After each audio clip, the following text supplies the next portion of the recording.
playing on Twitch? Yes. Okay. Up and running. Okay, so welcome to another episode of Wizards and Wine on Pop Culture Cosmos. Holy smokes. I hope no characters die today.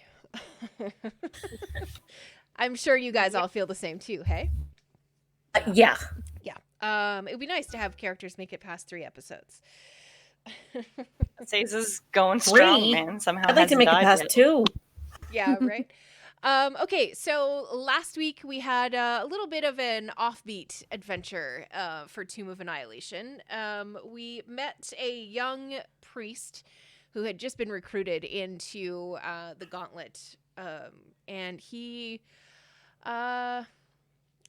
lost a signet ring that was really important to a high-ranking member of the Order of the Gauntlet, and he, needed some help getting it back from a raven who had stolen the ring from him and flew it up to the top of a tree. So you guys kind of did like a vertical dungeon crawl, was the way that I was looking at it.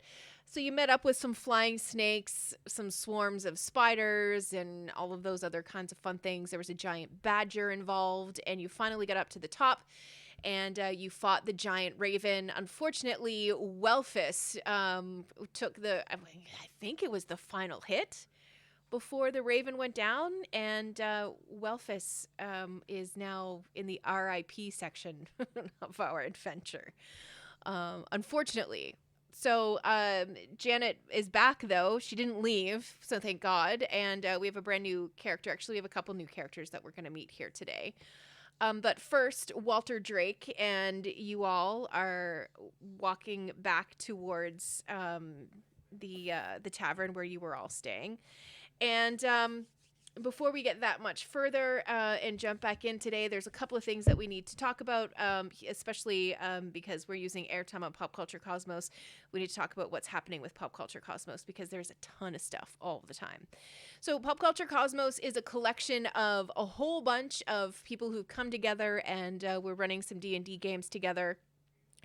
And there's tons of crossover between shows and players and DMs and all of that kind of stuff. So on Mondays, there's Demolition Force with Roger. He runs epically huge battles, and there is a ton of dragons involved. So if you dig the dragon part of Dungeons & Dragons, you definitely want to catch Roger's games on Monday. On Tuesday, Rob has it's a campaign that he's decided, actually it started as a one-shot, but now it's a campaign. And you're going to get a lot of familiar characters in that campaign as time moves on. On Wednesdays, Andrew is running through Tales from the Yawning Portal, and we are, I believe, if not wrapping up, we have wrapped up Tales of the Yawning Portal. Thursday is a black day, a dark day here, and then on Fridays, obviously, we've got Wizards and Wine or Warlocks and Whiskey. So when we're Wizards and Wine, it's all girls. We're playing through Tomb of Annihilation for better or for worse. And on off weeks from Wizards and Wine, it switches over to Warlocks and Whiskey, and the guys join us, and we have been taking on some one-shots that we've collected under the Wizards and Wine umbrella, so that's been really fun. And on Saturday, Mitch is playing a game called The Adventures in the Everlasting City. It's a Midgard campaign, which is really interesting, from Cobalt Press. So it gives you some different races and classes and stuff like that kind of expand on what 5e offers for D&D. And on Sundays is another day for Mitch, and he's running through the Curse of Strahd. So that's the week that happens here on Pop Culture Cosmos. And of course, Gerald is in and out with interviews with various pop culture folks, and he talks basketball sometimes. And everything that I'm seeing right now is him getting ready to really go hard on some of the Oscar movies that have been nominated and stuff like that. So keep your eye out for that with Gerald and Pop Culture Cosmos. I would like you guys, my girls, to introduce yourselves and just talk about who you are and how long you've been playing D&D and who your current character is in Tomb of Annihilation. Cynthia, can we start with you today? Sure. So I'm Cynthia. I've been playing D&D off and on for probably close to 15 years now. or actually closer to 20. And I don't know. I just like D&D. I'm playing right now. I'm playing Kai Alora. She looks human. She's a rogue, and she's got half her hair is black, the other half's purple. She likes purple. Cool. Christine? I'm Christine. I've been playing D&D for about 3 years now, mostly just through Wizards and actually only through Wizards and Wine, and Warlocks and Whiskey now. I joined some of their sessions. My first character, she died, Nerium. Rest in peace.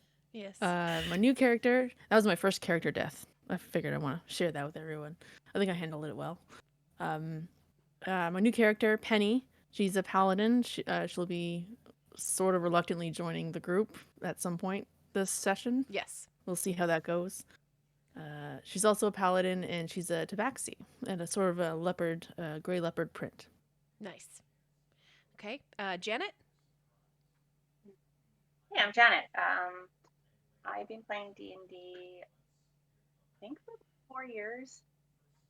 And I am currently, because I was killed in such a rude manner last time, a potato.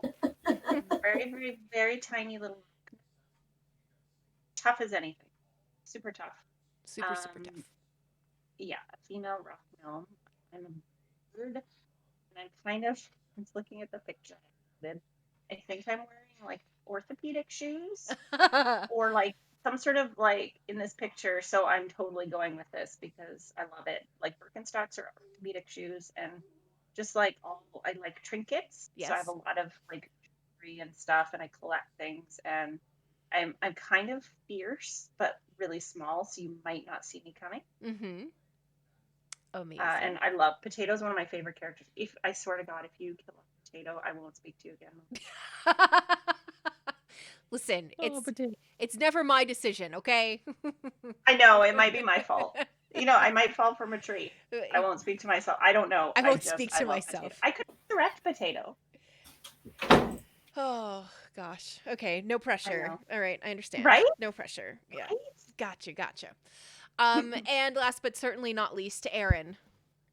Hi, I'm Erin. I've been playing D&D for a lot of my life, and I'm currently playing a Seiza, who is a Twilight cleric.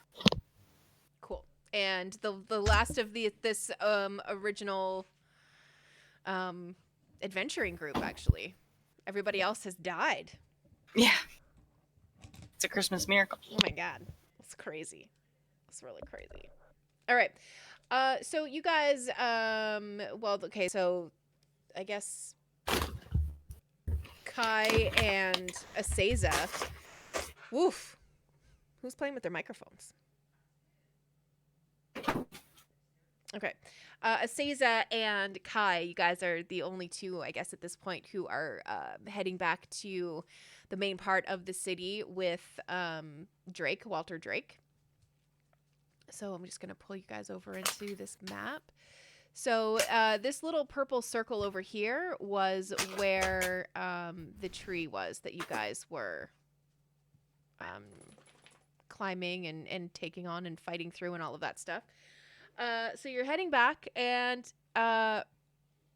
he says maybe it's a good idea for us to, stop for a second, maybe grab something to eat. It was a pretty unintentionally fierce battle. And he's deeply saddened and takes the death of your friend very, very seriously. So the question that I have for you is, obviously you looted Welfus's body because you don't want to, lose any of the gold or any of that kind of stuff that she had on her. But are you bringing the body back, and are you going to take it to a temple maybe to see if it can be buried? Are you just leaving? Like, what's going on with that? So I'm carrying Welfus back. Okay. I'm not leaving her to the crows. Okay. Thank you. And we do still have her character sheet, so we can look at what equipment and stuff she had and see if there's anything that Any My of dog. you guys can Do you guys still have my dog Tiny? Yes, there's Oh, yeah. there's a dog involved. There's a light crossbow and there's a scimitar. And like $500. And yeah, somewhere in the ballpark of 500 gold. There's also a water skin, a backpack, a bedroll, all that kind of stuff. Insect repellent salve. You guys probably would have wanted to grab that. Definitely. Who would like it? I can send it to Kai or I can send it to Penny.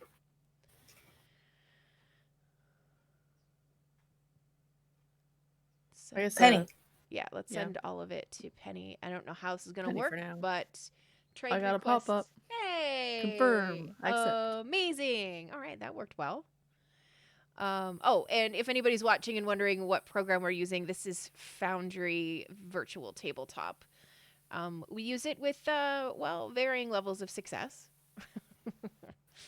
For the most part, it works well. Yeah, it's Couple great. of hiccups at startup, but Yeah, and what my favorite part of it was the easy integration with D&D Beyond, which is where I have all of my source books and all of that stuff. So Yeah. that was really our important. character sheet stuff too. Yeah, and you guys didn't need to open a new account or anything. You just connect directly, and we don't have to be on a server that has thousands of people trying to log on to play and all of that kind of stuff. So that was kind of what sold this program for me. What about the light crossbow? Anybody want it? I mean, if you don't want to keep it, you can always sell it. That kind of stuff. I figure sell the stuff off to the side. Okay. 'Cause I think I'm pretty well equipped right now. The Mhm. gold would be nice, but I'm not there right now. So Sure. Okay. that's the thing. That's for the others. Things we keep the gold for in case we hire somebody to with us. Right. Okay. Yeah, no one's gonna agree to do this for free. Yeah. Right. I'm just looking to see where the gold was kept on the sheet. Temporary effects. Dead. Oh, that's so sad. I'm so sorry, Janet. So sorry. Inventory. Is there like a cold storage we can put these characters? Oh my god. Cold storage? Yeah. Cryogenics? Is Or that what like it's what? called? Yeah, like that. There it is. You like Stick them that? somewhere so we have a chance to revive them later. Give currency.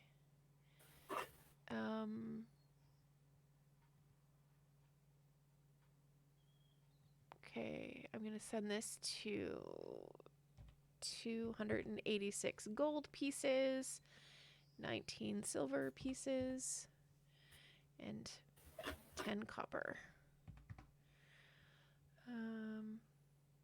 Offer currency.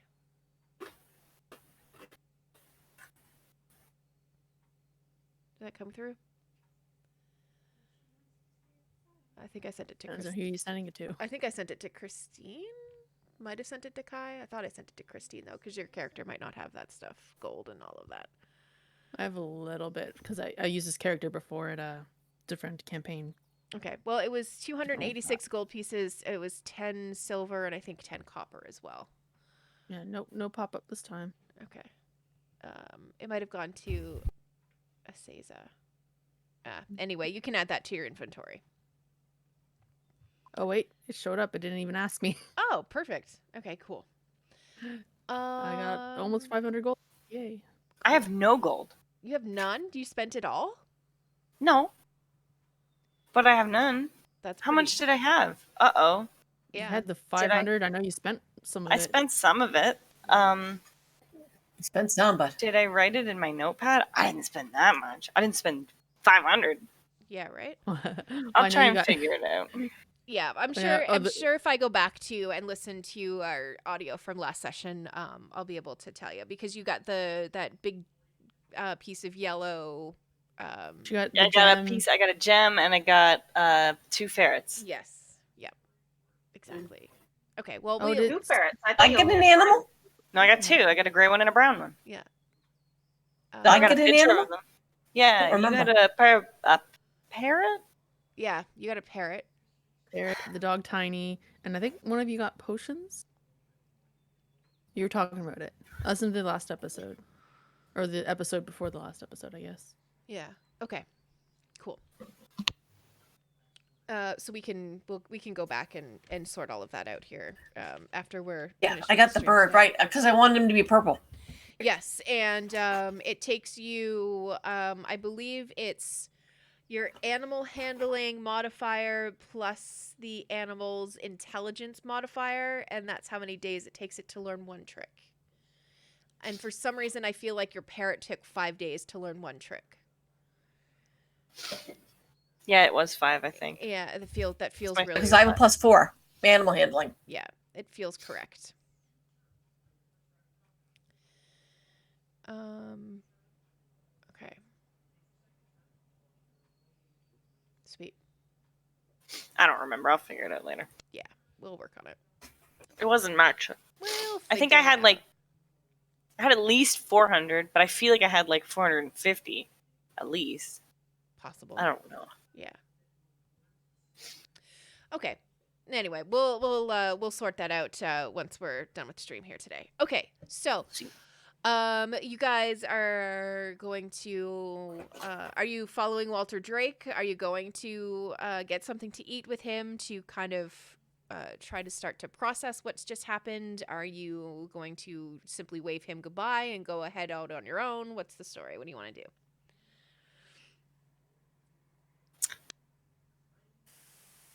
I mean, I tell him to take me to where I can have. Or, what's the character's name? wealthy. Oh, that's it. Thank you. To have them buried or whatever. I'm kind of carrying this dead body, Sure. Okay. heroin style. He suggests the Temple of Savas. Savras. Okay. And the temple. Me there. Sorry, go ahead. What? Me there.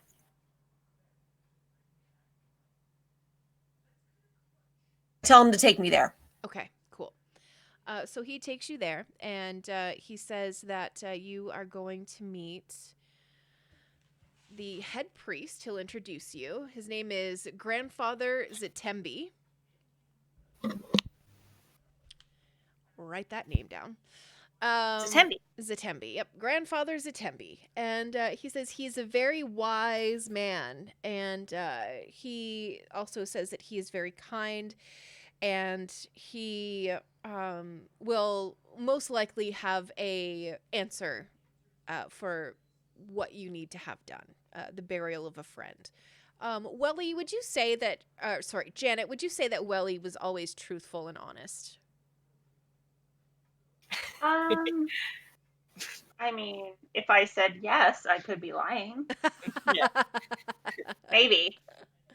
No, but like really, for the most part, like she was I think so. Yeah. Pretty much. Pretty much. pretty much straight up. Okay. No problem. And that works great because that is what Savras is all about. She's the deity of wizards, fortune tellers, diviners, and those who unfailingly tell the truth. So he brings you into this temple, and it's a beautiful temple. When you go inside, it's it's sumptuous and luxurious when you go inside. It's all this beautiful marble that has markings and swirls of colors in it that you've never really seen marble do before. It has a couple of big columns that stand up towards the front of the room that you enter into, which is, you're assuming, kind of the main chamber for worship.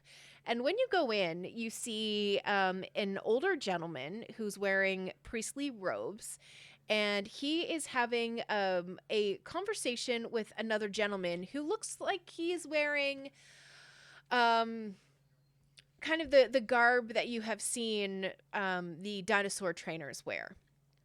They're a little bit dirty, but they're made out of like a boiled leather, so it's a little bit tougher than your usual leather. And they're talking not really in hushed tones, but they're talking so they're not overheard by people who are actively minding their own business. Do you know what I mean? So when the priest spots Walter Drake walk through the door, he greets him warmly and approaches your group, and he says, "Oh, Walter, it is so wonderful to see you. Glad to see that you've made it to Port Nyanzaru. Glad to see that you are taking your first steps into the society of the Order of the Gauntlet.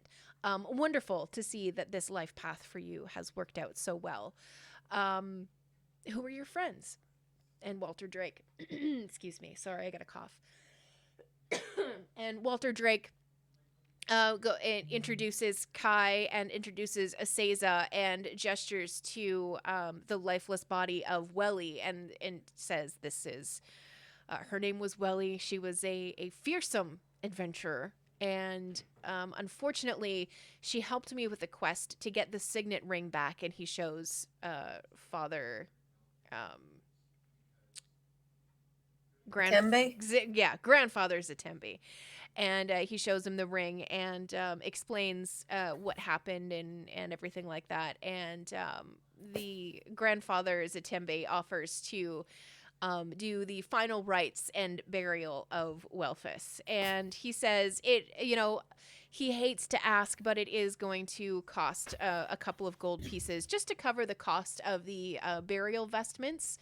And there is a bit of a what's the word I'm looking for? A bit of a ritual that the priests at the temple do to ensure that the soul of the departed is welcomed unfailingly into the afterlife. So it is going to cost you a couple of silver pieces to make sure that everything happens, no problem. And it's also going to cost 2 copper pieces, and that's what they lay over the eyes of the departed. Okay. So, how much? Take out the 2 copper for that and put them in their hands. I said, how much for the rest? He says it'll be 3 silver pieces. Damn, that's cheap. I hand them 5 gold. Oh, wow. Okay. Perfect. Yeah, this church doesn't feel like anybody should be deprived of anything, so they like to keep their funeral rites at decent prices. And really, they are the money really is just to help with buying the burial vestments and things like that for the body. So Father Zatembe steps away for a moment, and there are 2 other priests who come along with a table kind of on wheels, and they very carefully and respectfully lay Welly's body down on the table, and they cover it with a sheet, and they take it into the back to begin preparations on the body. And Grandfather Zatembe motions for the gentleman that he was talking to earlier to come over. And he introduces him as Vazul. He's the head of one of the dinosaur racing teams. And he explains that your loss isn't the only one the city has felt in recent days. It turns out that a very important member of the team has gone missing, and they fear the worst. And it's a new team, kind of a rookie season for this racing team.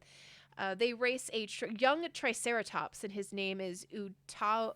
Oh gosh, this is going to be so hard to say. You got this. Ubtao. Ubtao? Ubtao. Ubtao. Yeah, why not? Ubtao. Ubtao. Ubtao. The dinosaur is called Ubtao's favorite. And Ubtao's favorite? Yeah, and it has been on a huge winning streak, and it's been dominating races. Wow. Now, in a hushed tone, he explains to you that he does suspect the Mountain Thunder team. He explains that it is the last season for their Dimetrodon. Sure. And it's believed that they would announce the retirement of this dinosaur at the end of this season, but they really expected this season to be one of the best for this particular dinosaur. But now this, hot rookie has come in, and it's kind of making some waves and making it a little bit difficult for them to retire at the top of the racing field. So he suspects that there's something going on with that. And Walter Drake goes on to explain that in Port Nyanzaru, the dinosaur races are very important. Some people become very wealthy betting on the races. And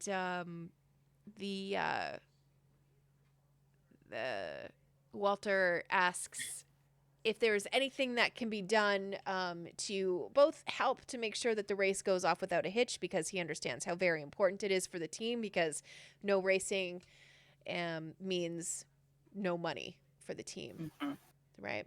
You don't race, you don't make money. And he says, we are looking for a new rider to help get us through the race, which is happening the next day. And he says the dinosaur is very well trained. It is a young Triceratops, and it is still quite obedient. It hasn't really learned to ignore its riders or anything like that yet. So the dinosaur is actually quite easy to work with. Yeah.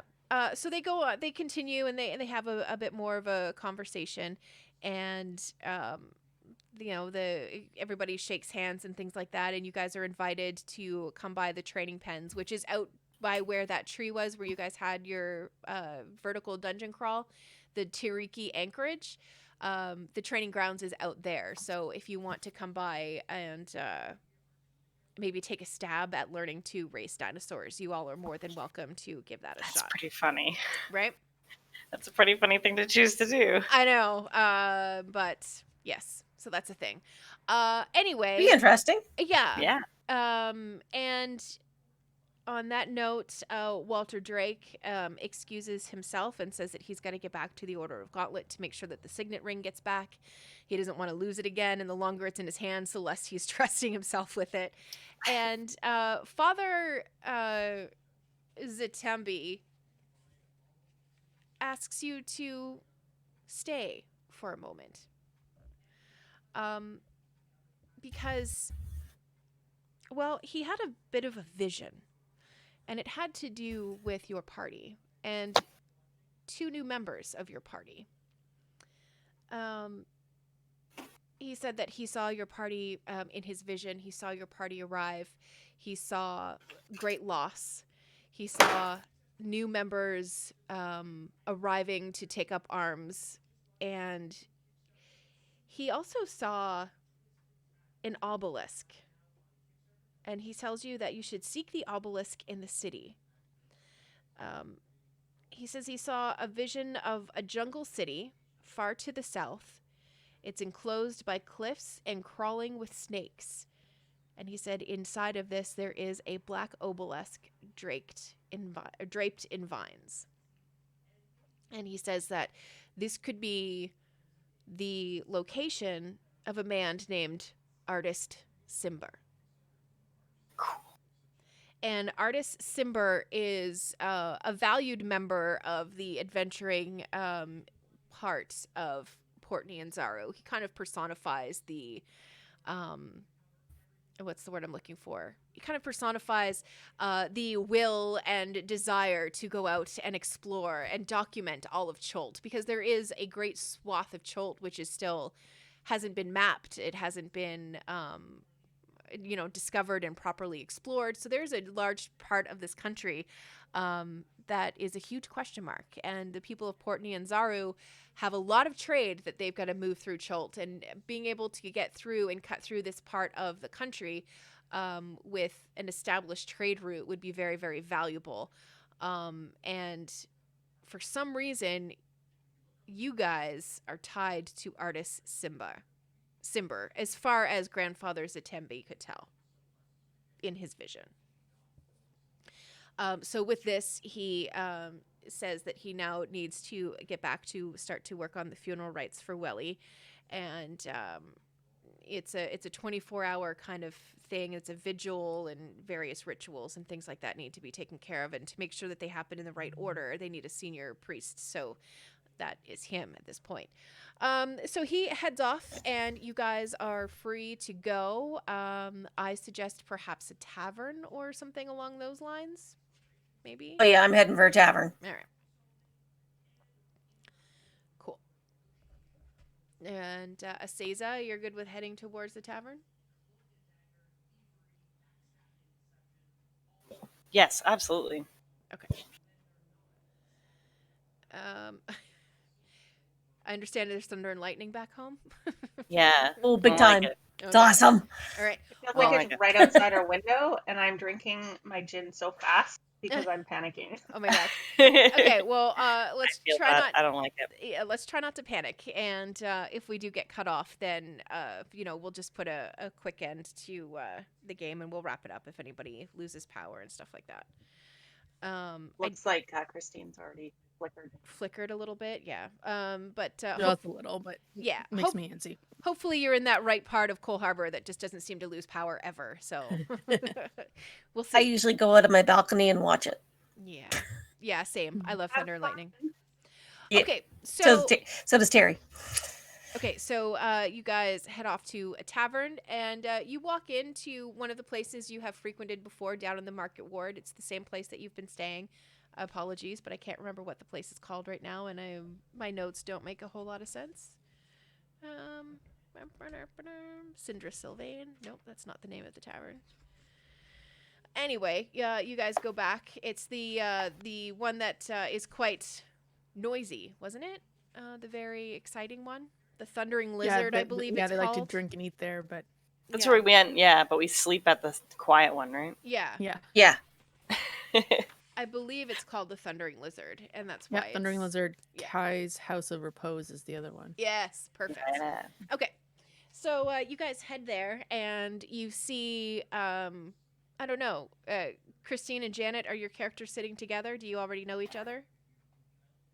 Well, my character would be looking for the other two, or for Welly and Seiza. Right.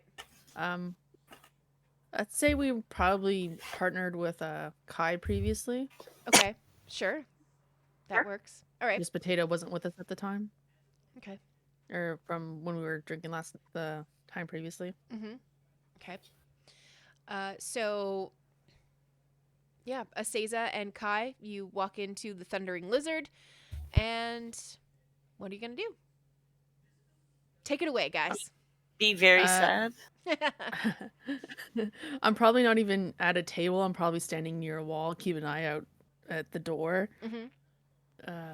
And it's like as soon as I see Aseza and Kai come in, I'm like, I approach, I guess, and I look around and I'm like, where's the other little one? Oh man. Say's is gonna like give a couple like Sniffles. sniffs. So does Kai. My eyes go wide and like tail droops, and I am a leopard tabaxi, and it's like, oh, sorry to hear that. Guess I'm too late. I'm after our last introductions, I was a bit rude since you guys were pretty inebriated. I'm Penny. Yeah, you and I I'm a were together on paladin. that. You and I were Yeah. together when they Yeah, met us. Yeah. I'm mostly Those are our addressing characters. Aseza at the time right now. I'm Penny. I'm a paladin. I had a vision last night, and I've been tasked to assist with whatever you're working on. Oh, that's So, My unfortunate. arms are That's For unfortunate. you. it's delayed. Yeah. That's not the greatest news to hear. Sorry for the late assistance, I suppose. But my skills are at your disposal for whatever you're setting out to do. Gonna just give you the bag of money. My eyes And go the bag of wider. That's how this is What- yours now. What's this? That's the burden you carry of potentially dying at any point. Also, you can trade it for goods. Oh, I just kind I of. I go up Stare to at the it. bar and I get a big ale. Yeah, same. I put the bag away for now, and she doesn't plan on using it anytime soon. Oh, that was a big thunder. That was a big lightning sound. No, Our was there a thunder- big one? Oh, It was big. I don't like it. how exciting. Hate it. I My hate basement's it. rumbling.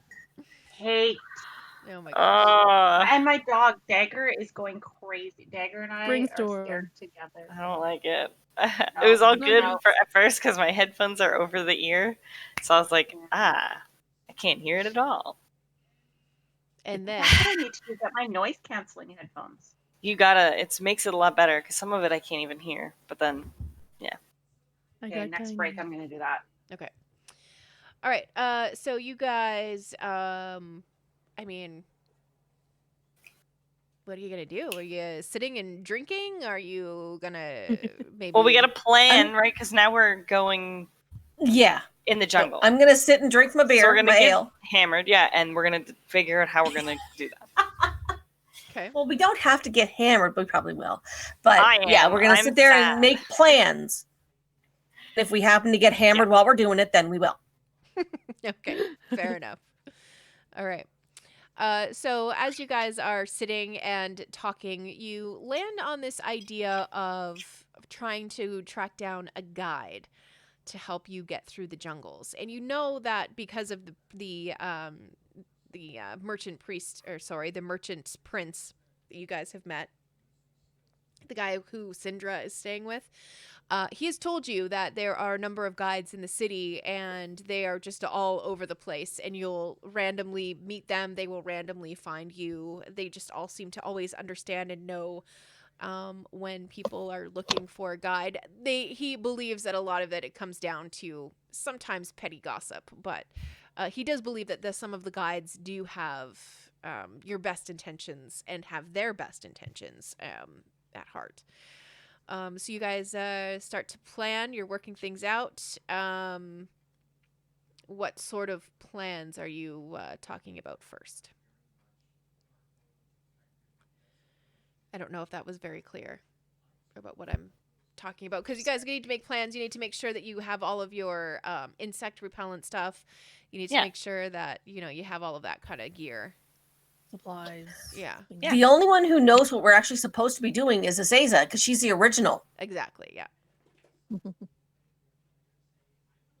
I think some of us have a vague idea of what we're up against. Well, I guess I'll talk about Sorry, I'm back. How am I gonna say this?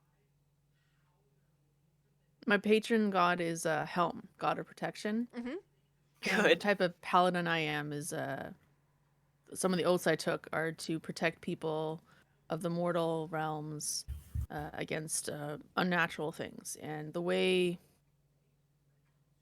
resurrection has stopped working and people who have come back are getting sicker until they die permanently, that's not natural to this area, to the world.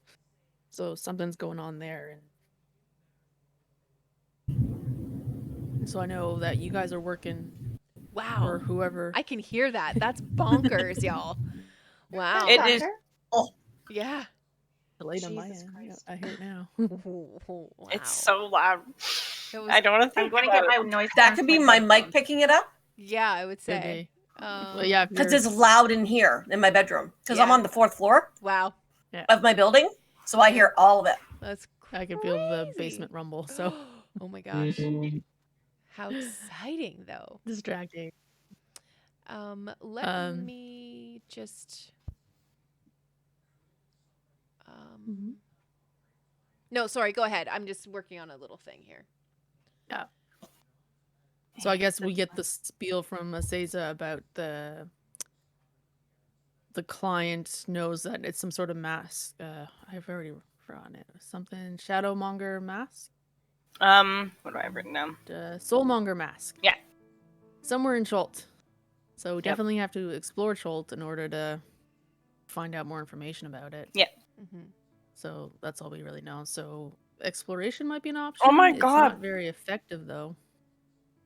It's crazy here. Sorry. So maybe we should get some guides to lead us to some ruins, potentially. Although if Cholt's is mostly uncharted, then that's going to be kind of Hard. Getting a needle in map haystack is situation. not going to be a thing. Yeah. Let's just take the map out, toss a dart. See how that happens. So, Seem to Aseza, be close to it. as you guys all have your heads together and you're starting to, make your list of things that you need to do before you can start to head out into the jungle, you see a familiar face in the crowd, and it was one that Welly had spoken to at the public bath when you guys first arrived in Port Nyanzaru. Oh, the Uh, bathhouse? Yeah, and Bolo? he still has a stack of books with him. And he's walking around to different tables, seeing if anyone is interested in purchasing a copy of his book, Volo's Guide to Monsters. And he approaches your table and he says, "Happily met, travelers. I am Volo. And I have here a tome that will help you in your adventuring." And he flips to a couple of pages to show you the wealth of information that he has gathered in here. Some of the creatures and some of the pages that you looked at, you have seen before. A few other ones are very strange looking indeed. And he kind of snaps the book shut and he says, "For 3 gold pieces, a copy of this book can be yours. I will even autograph it." Question for you: how many of those monsters are actually on Cholt? Well, you see, here's the rub. There's an awful lot of Chult that has been unexplored, and you never know what you're going to run into. Are you saying that you might have run into them? Oh, I'm saying I have seen some things. That's how they have made it into this book. Insight check. Sure. Do it. Yeah. Oh, wrong Drunken check. insight check. Yeah. Should I do a con save first then, or disadvantage? No, just give me a check. Insight. Oh yeah, we don't need our dice. See? It's the alcohol. Normal. Oh. Well, you believe him. Oh. Sounds like a great deal. Right? 3 gold, you say? Oh, dear. I did it? Yeah, Who got that? Oh, you also believe him.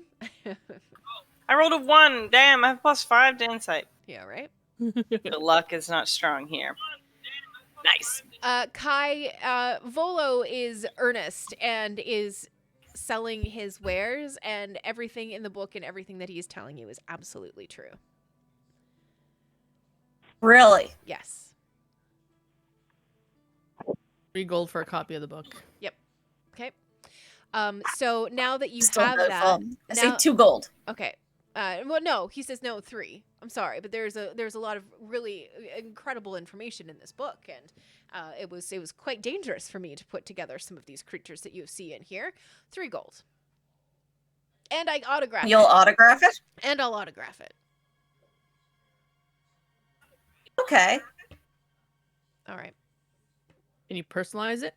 2 penny, that kind of thing? Absolutely. He will do whatever you need for the autograph. He is more than happy to take care of for you.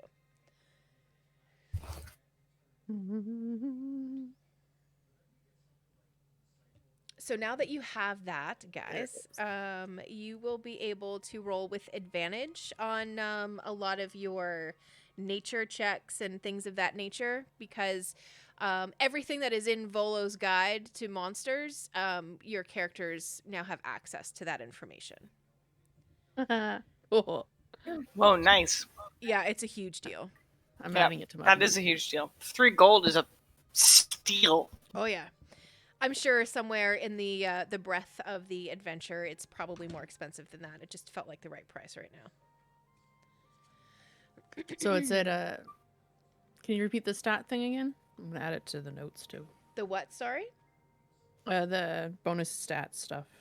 You said Oh, advantage to Yeah, you'll have nature checks. Yeah, and I mean the some of the other stuff we'll just kind of guess. Okay. Make it up as we go, but you guys will you definitely have an ace in your pocket now that you have Volo's Guide, so you guys will know like resistances and all of that kind of stuff. Cool. Yeah. Is there a druid in the party now, or no druid? I think that wasn't Welly a druid? I think that so. was Welly. Yeah. Okay. Yeah. Cool. All right. There we go. So you can I have add a that to- backup character who's a druid. So just wait, Yeah. Don't care what you say. Yeah, right. Yeah, I'll be there soon. All right. So I just missed a bunch of stuff because my headphones just cut out. Anything I need to know? You Sorry. guys just bought a copy of Volo's Guide to Monsters, so you guys now know an awful lot about the various creatures that you will meet up in Chult. So you're going to have like some advantage on nature rolls and insights and investigations and all that kind of stuff when it comes to creatures. So it's definitely a very handy thing to have. Nice. Yeah. Ooh. Super handy. Okay, so now who is going to continue drinking, and are you really going to pickle your sorrows at the bottom of these glasses of ale, or? Penny's not doing that, but she's sticking around. Keeping an No, eye I'm not on going to do others. that. Okay. Aseza? I'm definitely gonna do that because I've lost all my friends. Okay. I mean, I have new friends, but all my friends are dead. Yeah, all my So, friends are dead. Yeah, You know? absolutely. Absolutely. Okay, so what the waitress starts to bring you isn't ale anymore. She's bringing you the drink of Portney and Zaro. It's it's popular all over Chult, more so than ale. It's called Tej, Tej. It's an amber-colored honey fermented beverage, and it's it's I think we drank this. So Yeah. we've had that. it's Perfect. delicious. Yeah. My dead character drank it. Perfect. And what I would like you to do is, Aseza, give me a Constitution check. See how All you're, right. see if you're handling things well. By things, I mean alcohol. Constitution check, ability check, right? Not a Yes. save. I will have a mug of that. Okay, cool. Yeah, both of you give me a con check. Yeah, not a saving throw, just a check. Woof. I got a 2. Oh. Yeah. I've rolled a 1 and a 2 so far today. Hooray! Well, there you go. So, Aseza, this honey mead is, it's not really a mead. It's a fermented beverage. Anyway, it's definitely hitting you a little bit harder and a little bit quicker than it has the last time. Perhaps it's your emotional state. Yeah. Yeah, perhaps, you haven't eaten enough today. Whatever the case is, it's definitely getting to you a little bit quicker than it did Now it's before. bedtime. Yeah. Kai, you're okay so far. I order us some food and I make Aseza eat. Okay. All right. So what arrives to the table is it's a stew, but it arrives with a block of cheese and a small loaf of bread as well. So it's a stew and cheese combo. That sounds delicious. I Yeah, guess. I'll eat that. Yeah. Oh yeah, Penny's partaking in that too. Okay. Sure. Orders all around. Mm-hmm. Mm-hmm. Having some noms. Okay. Well, I How think big was Tiny? Dog. All right, the animals. Tiny is a mastiff. Yeah, He's a mastiff. He's it's real ginormous. big. Yeah. Yeah. I'm keeping He's him still with, around. I'm keeping him with us. Yep. Okay. So what And I'm I'm hoping for, guys, well, what I'm hoping for is getting a saddle for him because I'm tiny and I can go on tiny. Yes. Oh my god, it's perfect. Come on, you love it. Yeah. You love it. Of course we love it. Are you kidding Does me? Potato walk into the bar at some point, or are you with us already? I'm tiny. I feel like maybe I'm sitting in a high chair because I'm so small. Yes. But were you Please, can I- did you come and sit with the group right away? Because I think you said that Penny knew Potato. I would think so. Was that accurate? I'm pretty shy. I kind of sit in the Can I just like hide in the corner for a little bit? Sure. for a you little can. bit? I Isn't gotta get a lay Penny of the the- land. Isn't Penny the character that came in with my character 2 games ago? Yes. Sessions Yeah. ago? Yeah. We Same both died at character. the same time. Yes. So you and I know each other. I was wondering if Potato knew us too, and she just wasn't drinking with us at the time. I can't hold my liquor, guys. I'm like, Tiny. maybe if they have some, yeah. What do they have that's non-alcoholic? Do they have like a Shirley Temple? Yes, they do. But their Shirley Oh, Temple. seriously? Yeah, their Shirley Temple isn't red actually. When it's delivered to you, it's more of an orange color, and it tastes just like you're taking a bite out of an orange. It's delicious. Mm. It's It's orange. Yeah, I'll basically have 3 of those. it's basically orange juice with a little bit of 7-Up mixed in. Yep. 3, please. Yeah. Okay. So They bring all three of them over and set them down in front of you in your high chair. Wait, Sitting at can the I have table some with us, or Cheerios? sitting in a corner. In a corner. I'm shy. Imagine just kind of like observing the bar, and like we're just chatting away in the corner, and you're just on your own and on your high chair with 3 drinks in front of you that are probably almost as big as you. Oh my god! Right? With a straw. I need do they have silly straws? And I'm Um, definitely gonna save mine because I collect things, right? Okay, yeah. The answer is absolutely yes. They have silly straws, and Okay, good. yeah, each straw in each glass is different. One is more angled like a lightning bolt. The other one is like the swirly straws, and the other one is kind of shaped like a heart in the straw, and like so when it comes up, it goes up one side of the straw, and then it circles down and goes back up, so it would come into your mouth. Adorable. Detailed. So you Okay. can So I pocket those. Yeah, absolutely. Like I don't even drink out of them. I pocket them, but I drink just from the glass. Okay. The waitress walks by and notices that you don't have any straws in your glass, and she kind of looks at the busboy, and she comes back by and she brings you 3 different straws. Wait, she actually instead can she maybe bring me one of those little umbrella things? Yeah, definitely. You ask her for that, Okay. and the waitress can't help herself. Of course, she's going to bring you a little umbrella for your drink. Oh. Yeah. Of course she is. Of course she is. Okay. So you now have We digress. Yeah. So now you have what is it? 5 weird straws and an umbrella. Yeah. Excuse Of me. course, obviously. Yeah. My God. Very clearly. All right. Has another order of drinks arrived for our alcohol partakers? Our imbibers?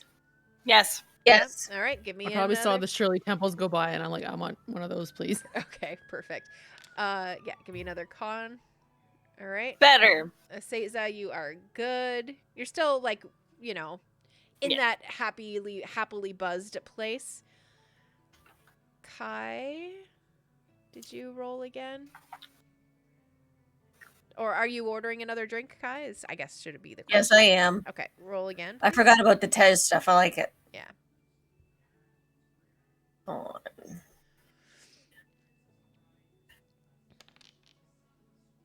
And again, you're good. Pretty solid constitutions. That's great. As we're drinking and we're talking about the plans for the future expedition, I remind the others that there's dinosaur races tomorrow, so we're probably not going to get much done because the town's going to be pretty well out there. That's true. Mhm. Thinking of visiting there. Penny was thinking of visiting there herself to watch the races. What were they planning to do? I'll go check it out. I mean, you guys basically have an invitation to learn how to race dinosaurs. I know. I'm really. Yeah, I want to tempted. do that. Yeah. I kind of feel like doing that too, but I feel like, Like- I want to do that more than Seiza would want to do that. Penny Like, hears that you guys Seiza got the invitation, and she's doesn't like care. super excited. Like it's like, can I go watch with you, or can I watch you guys do that? And she wants to tag along. Mm-hmm. Yeah. Practically like dog. She's a cat, but she's like tail wagging and eyes bright. She's like she wants to watch. Absolutely. Potato, you're overhearing this part of the conversation. Are you interested in dinosaur races? Obviously. Yeah. Come on. How does it? Yeah, imagine they but I'm just have- like so nervous. pop up beside one of our elbows. Yeah. Do they have any food for Tiny and my parrot? Yes, definitely. Yeah, they've Okay. brought over some of yesterday's stew for the dog, and they've brought over some bread that's a little bit more on the stale side for the parrot. Mm. And I'm feeding the parrot and just petting his feathers and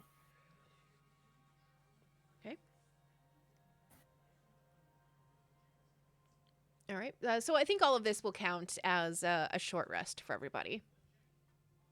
You're actively taking in food and planning things. What I time feel of the like day that counts. is anyways? I'm not sure what time Yeah, how long it's- you guys were in the tree for. Yeah, it's still kind of early-ish. It's probably like 3 in the afternoon. Day drinking. I mean, why not, right? Yeah. do we have to get back over to the temple anytime? Preparing the body for burial takes about 24 hours, so you have Okay. you have some time. Okay, so Ready.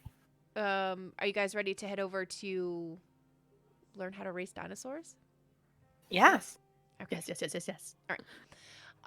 So it's in this area in particular, pen number 25. I'm just gonna move you guys all over in that direction. Boink. Boink. Okay. Whoops. So the city wall, you can see there, and my pointer's not working properly, so let me just grab a quick little thing so I can draw. Okay, so this stuff here is the city wall, right?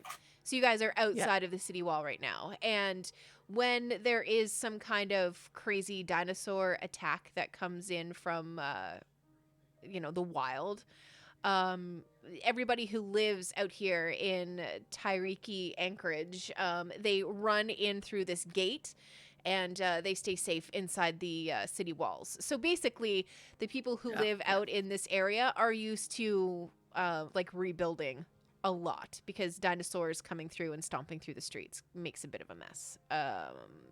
And they are really quite used to having to deal with all of that kind of stuff.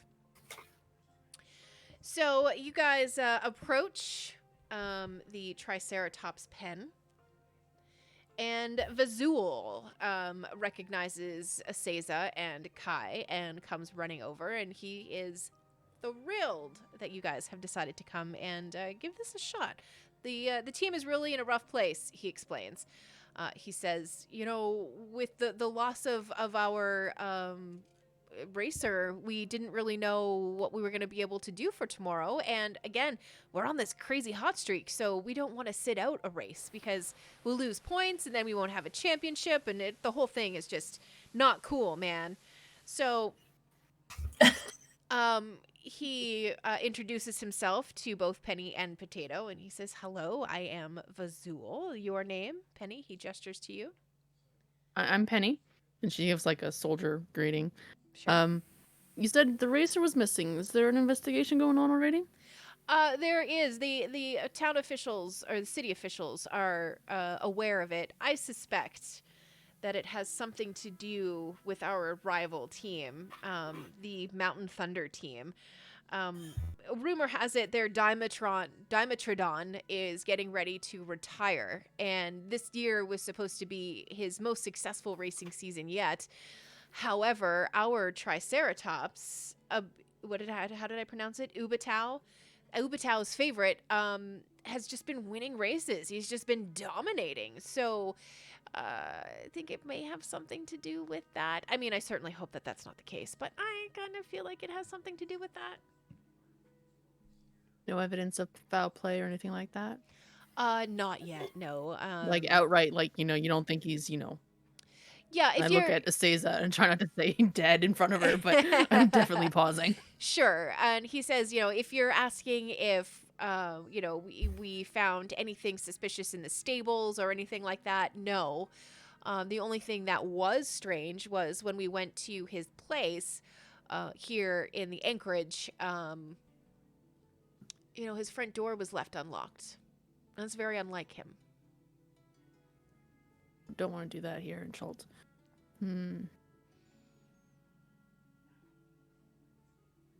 So what kind of skills are needed to ride dinosaurs?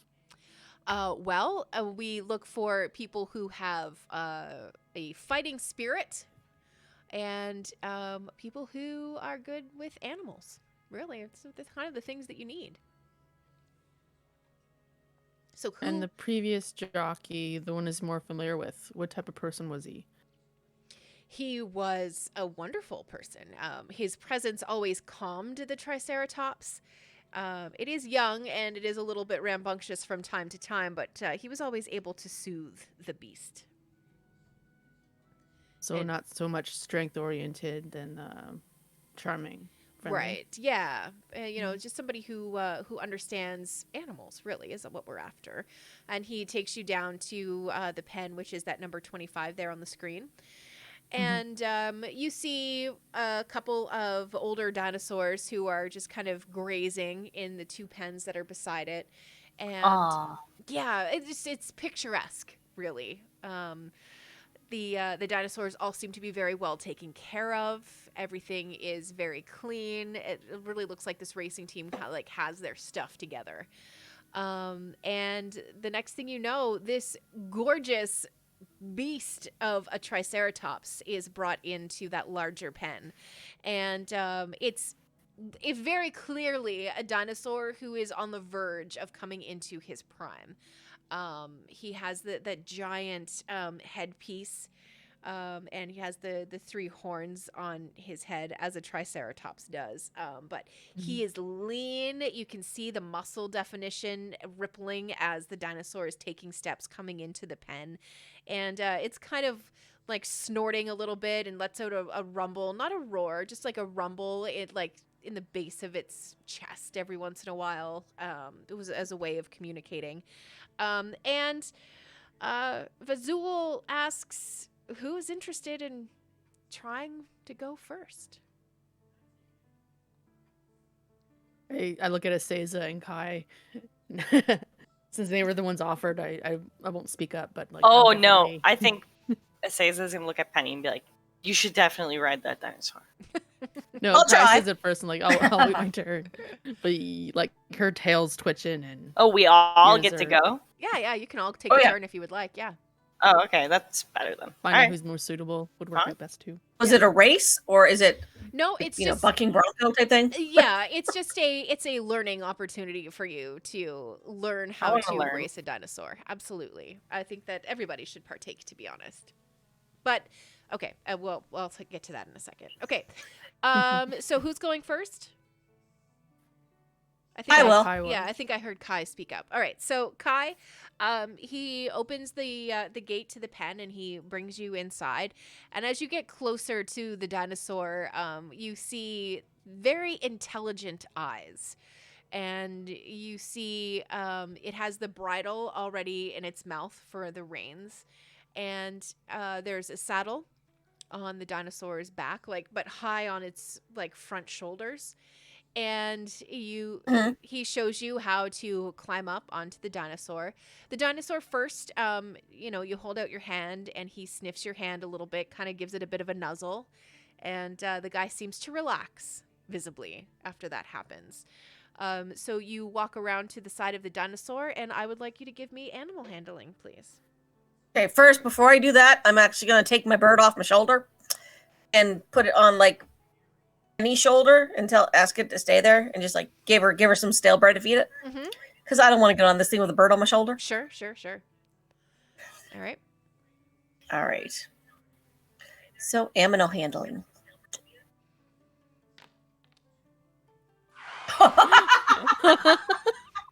Oh no! I hop up on it and go right over the other side. Yes, essentially. So you go to climb up on the dinosaur, and you are swinging your leg over the dinosaur's back, and at the same time you're doing that, the dinosaur is also kind of stepping under you to make it easier for you to climb up on him. But both of those motions, you end up kind of stepping right over the dinosaur. He steps right under you, and you end up on the ground on the other side of the dinosaur. Stand up, dust myself off, give the dinosaur a little pat on the neck. Okay, perfect. And the noise from the dinosaur almost sounds a little bit like laughter, it's like 3 short bursts of a sound. I would like you I'm chuckling too, so. absolutely give me another animal handling check, please.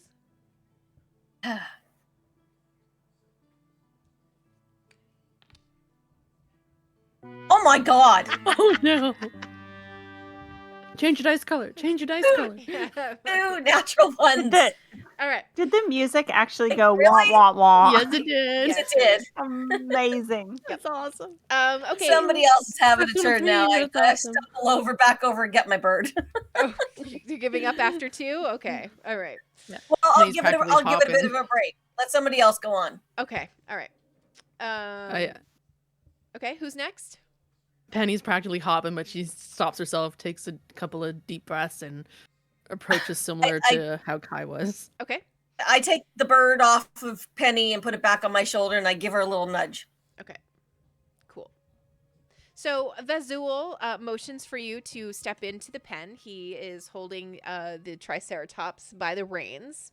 And he motions for you to come closer. And as you do, you approach much the same way as Kai did. Hand outstretched so the dinosaur can get a sniff of you. Same reaction from the dinosaur, a bit of a nuzzle into your hand. And he walks you around, and as he's walking you around the dinosaur, he did the same for you, Kai. He's explaining how the saddle mechanism works, and he's explaining like the reins and how to put the reins on and off, all of that kind of stuff. He's just dealing you loads of information. So Penny, it's now time for you to try to mount the dinosaur. Please give me an animal handling check. All right, you do it. You manage to get up onto the back of the dinosaur, and Vazul tells you that all it takes is a squeeze with your knees and to pull back on both reins, and the dinosaur will begin to move forward. Give me another animal handling check.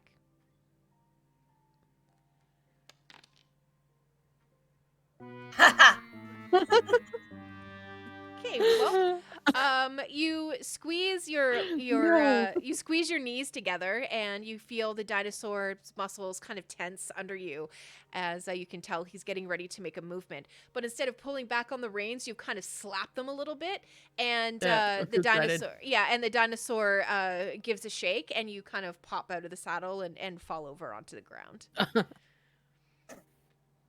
Can I do like an acrobatics thing and see if I can recover? Yes, 'Cause I think it'd be absolutely. hilarious. Land on your feet like a cat? Absolutely. Yeah. Yes, give me acrobatics.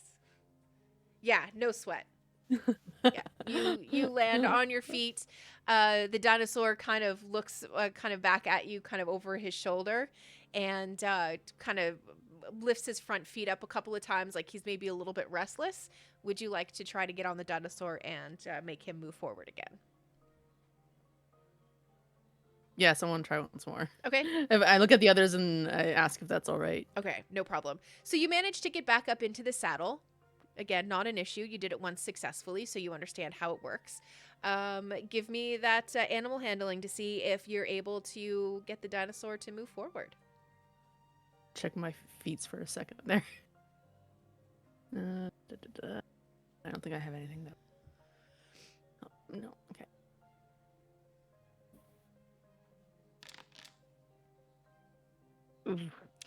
Well, you squeeze your knees together and you pull back on the reins, maybe a little gun shy from being tossed off of the back of a dinosaur. And you don't quite pull the reins like hard enough. The dinosaur does lift up a foot and start to take a bit of a step, but he thinks better of it and puts his foot back down. Your last chance. Give me one more roll. Take a deep breath. Straighten my shoulders.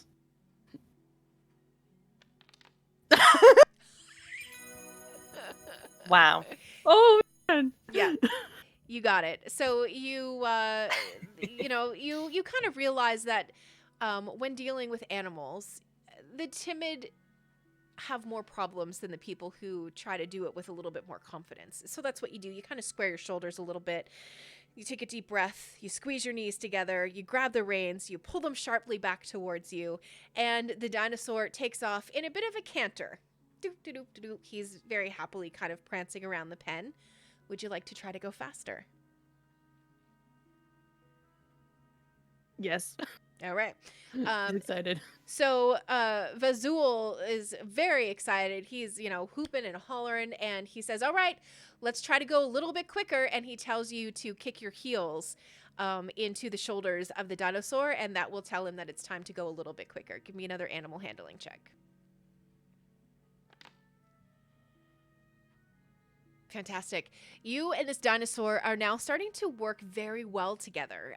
You're understanding how he's moving. You perhaps because you are a tabaxi, you're able to understand the animal brain a little bit. I don't know, but he,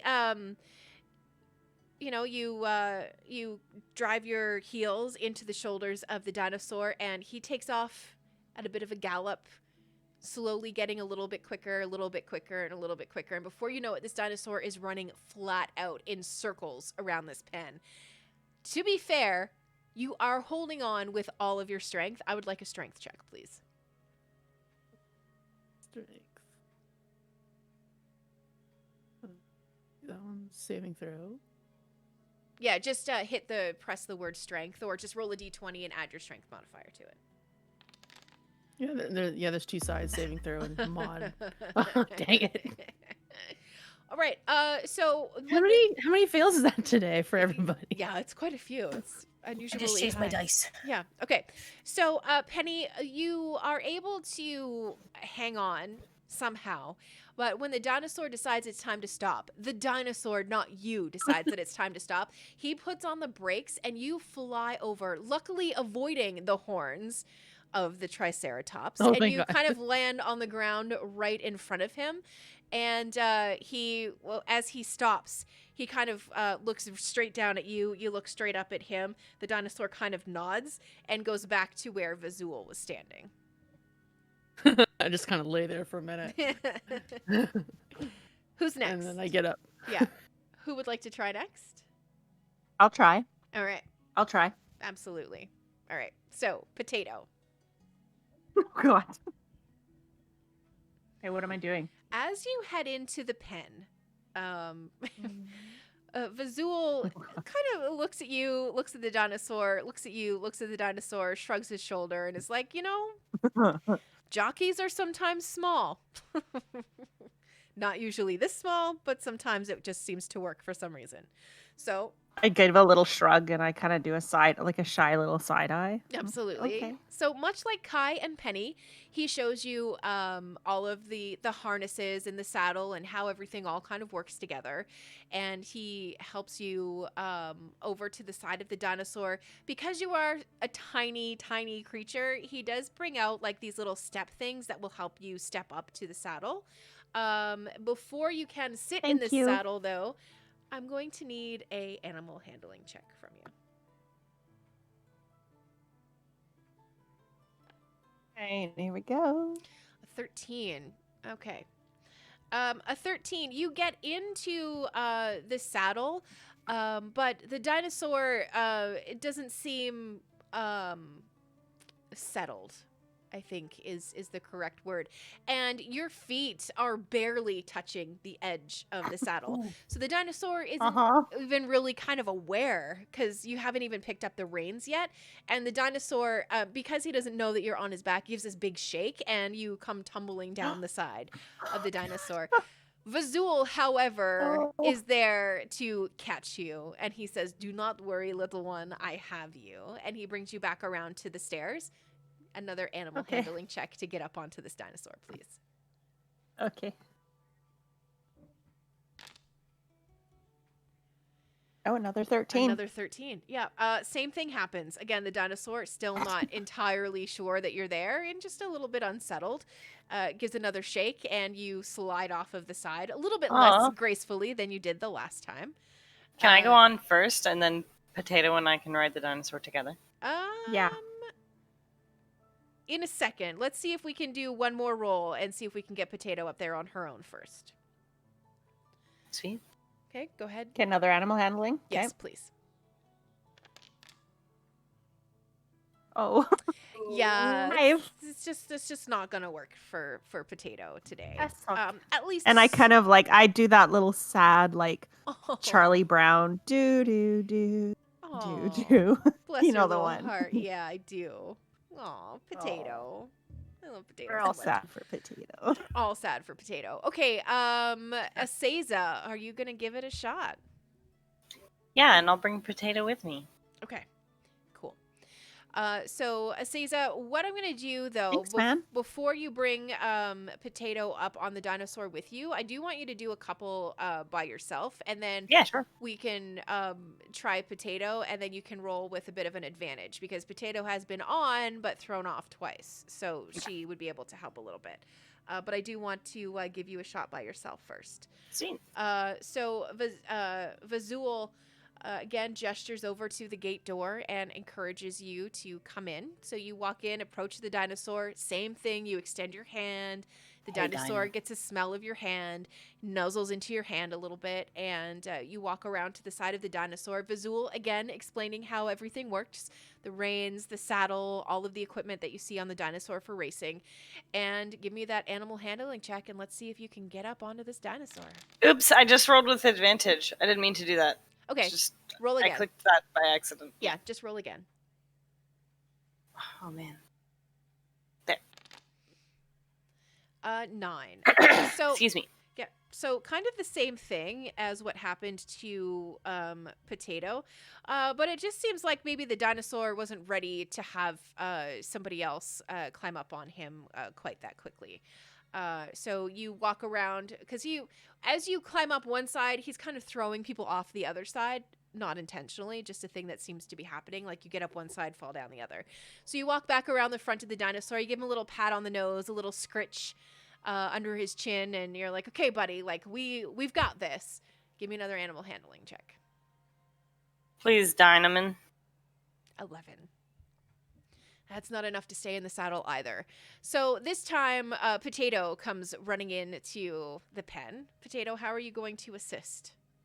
Or do you want to assist? I mean, can I physically? Well, I didn't really mean like assist. I just was like, we could ride the dino together. But Sure. Yeah, okay. I think I need somebody to like hold on to me so I I don't just go need to flying. be big, yeah. Sure, but Yeah. what I want to Can- do is I want to give you advantage on a roll because there's 2 people. So I'm just looking for like some kind of Oh. help action that we could take advantage I of have here. no idea how Potato could help. She's too small. Yeah. Okay. Yeah, I mean, I have those straws. Can I lash them together? I don't know, I could man. put maybe I could put her up there. Sure, you I could don't know. you could place her first and then climb up afterwards. So you could This give is me ridiculous. I love Dino it. riding, dino riding. right. Okay. Right? Seiza, okay. yeah, give it another shot. 8. No. Nope, not gonna work. It's just not working. All right, Reload. so Cool. Thanks, dude. Thanks, dude, for letting us try and ride your dinosaur. But I want to try again. okay, you have one more shot, Kai. I cheered her Yes. on. So I take my bird off, put it again on Penny's shoulder. Okay. Okay, let's do this. Everyone check your feet. Do you have anything that can help? All right, so Kai, you kind of square your shoulders a little bit. You stretch your neck out to the left, stretch your neck out to the right. Kind of do a bit of a head roll, kind of loosening up all of your muscles. You're kind of, psyching yourself up for this. You approach the dinosaur. Give me that animal handling check. Not gonna do it. Negative. You climb up the saddle, and again, you kind of slide out of the saddle and down the other side of the dinosaur. 13 don't cut it. 13 doesn't cut it. Nope. It's So better than the ones. it's very true. Much better than the ones. So Vizul walks over, brings Kai as Kai is kind of dusting off of her pants and her butt from landing on the ground from the dinosaur. Walks over and Again. gestures to Penny and says, so you did really well. You and Ubatu's favorite seem to work very well together. Would you be interested in riding the dinosaur in the race tomorrow? I look at the others and kind of cock my head. Would that be all right? I'm nodding my head, looking at her like, yeah. Do it. Yes. I'm all in. Okay, perfect. He says, amazing. Bright and early tomorrow morning so we can get a couple more practice runs in with the dinosaur.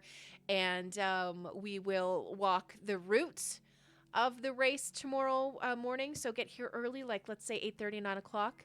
And we'll get this taken care of. And we'll get you suited up and ready to race the streets of Port Nyanzaru. Wait. Oh, right. Well, she would know that it's a street race. Yes. Yeah. Never mind. Definitely a street race. And I should say this as well. So there are 3 different races that happen. There's one for 4-legged dinosaurs, one for 2-legged dinosaurs, and then there's like a no holes barred race, that's not the one that he's going to put you into. He's going to put you into, obviously, Triceratops 4 legs, the one with 4 legs. So you're not going to have to worry about riding a Triceratops with a Tyrannosaurus Rex next to you or anything like that. It's going to be at least reasonable for someone who has never raced a dinosaur before. New person, yeah. Exactly. Okay, so you guys are free to go, and Vazul gives you all of the information that you need to come back and get involved in the races for tomorrow. And he gestures to the rest of you and says, don't forget, another favorite part of the dinosaur races is betting on the dinosaurs. So feel free to bet for or against your friend. It's entirely up to you. I am terrible at gambling.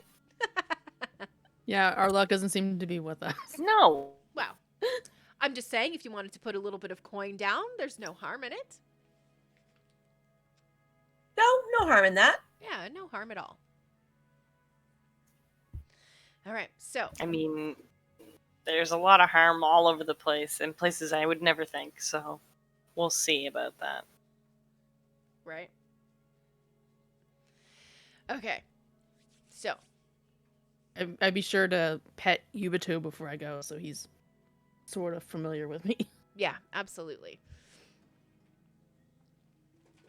Also, Aseza and Kai, because Penny wasn't with you either, was Potato. There is some stuff that... Well, actually, no. I'm not going to try to steer that for you guys. You guys do have a little bit of information about what could be your next adventure that heads you out into the jungle. I don't know if you guys are comfortable working with Potato and Penny yet, how much information you want to share with them. But as you guys get closer, like the evening is now happening, you guys have already eaten, so you don't really need supper. But if you want to head to the quieter inn and put your heads together and have a bit of a conversation about the things that you were told by Father Zatembi earlier today, it's up to you. Yeah. Well, Kai and Penny knew each other because they were together when the first 2 characters died. Yes. Yeah. But you guys weren't with them. Aseza and Kai were with Welfus, and they weren't with you when you guys were at the temple when you met Grandfather Zatembi. No. Yep. Yeah. No. But I will fill Penny in on everything. Okay. So yeah, so It's you're a talking potato. about I mean, potato seems like the like a little like angel. Yeah, I'm the bee's knees. The bee's knees. Yeah. The bee's knees and the business. Okay. And at this point, I think it's a good time for us to take a quick 5-minute break. So we're going to be back here in about 5 minutes. And, well, after a long rest, it's probably going to be time for some dino races. What? Sweet. Okay. I'm betting. Yeah, so we'll be right back in about 5 minutes, guys. Yep. Sounds good.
Okay, girls, are we all back?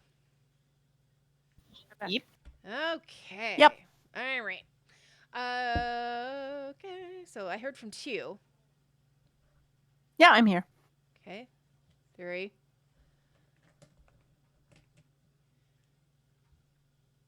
Have I heard Cynthia? I don't think we've heard Cynthia yet. Okay, no problem. As we wait for her to come back, we can talk again about some of the other games that you can catch on Pop Culture Cosmos. We really have a game happening almost every single day of the week. I think Thursday is the only day that we don't have anything happening. Mondays, you can catch Demolition Force with Roger. Epic battles, lots of dragons, a lot of amazing things happening. On Tuesday, Rob has a one-shot that has turned into a campaign with some pretty interesting things that he has all set up. You never know what's going on in that guy's brain. So you can catch that on Tuesdays. Wednesday, it's Andrew with Tales from the Yawning Portal. Thursday is our off day. On Friday, it's either Wizards and Wine or Warlocks and Whiskey. And on Saturday, you have Mitch running Tales from the Everlasting City, which is a Midgard adventure from Cobalt Press. So it's some pretty cool stuff there.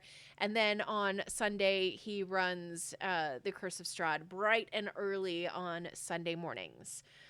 I think I heard some noise there. Cynthia, was that you coming back? Yes, I'm back. All right. So the gang is all here. Okay, so you guys get to I can't remember what it's called. Christine, what was that place called? The Respite? Prize Repose. Yeah, that's the one, the Repose. I'm just going to call it the Repose Inn.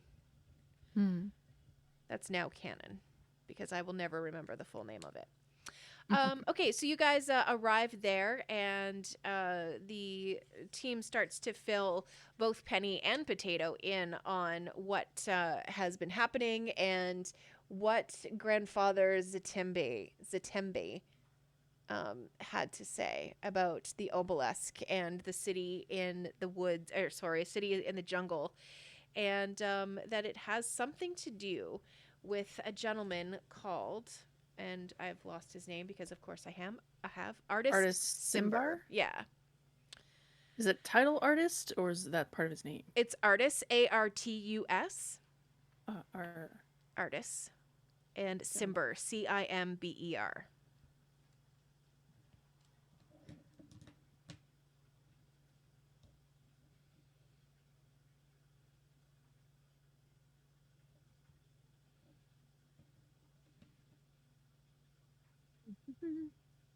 So that's out in the South Forest. Mm-hmm. About an obelisk. Yep. All of that information. So he had a vision too, right? That this was important for us. Yes, in particular. It could have something to do with your quest for the Soulmonger mask, which is the real reason that you're in Cholt. It may pertain to that. It may not. It could just be that you guys are the people who are best, he felt were best equipped to handle all of that. This particular one, yeah. Yeah. All right. So, it's a pretty easy night. If anybody hasn't at this point, you can all take a long rest and we will wake up the next morning. Where's my long rest button? Take a rest. Yes, Long I need rest. a rest. Mm-hmm. Rest. I need a rest. Look at that nice, clean icon for your character now. That. So nice.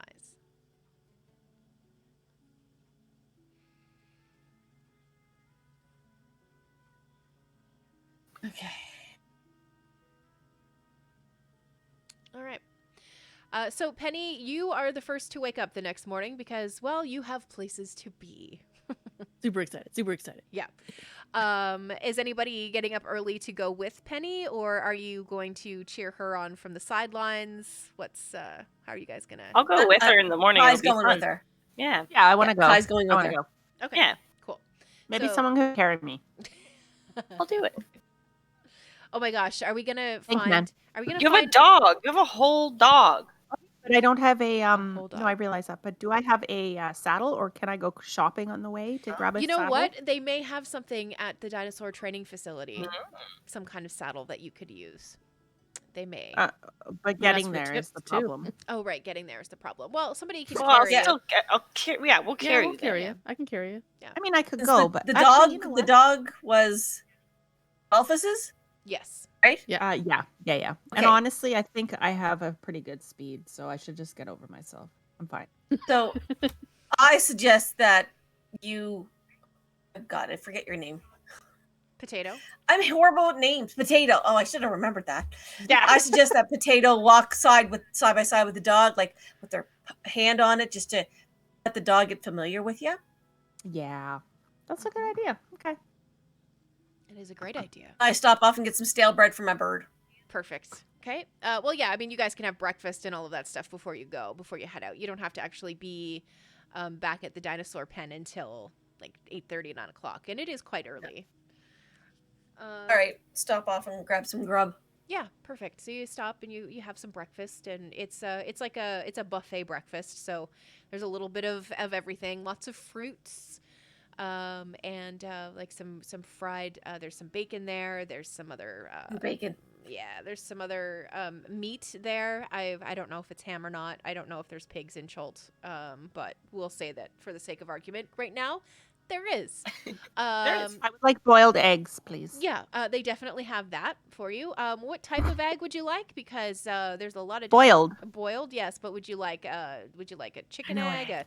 a dino egg, anything? Dino No. egg. Nope, that's weird.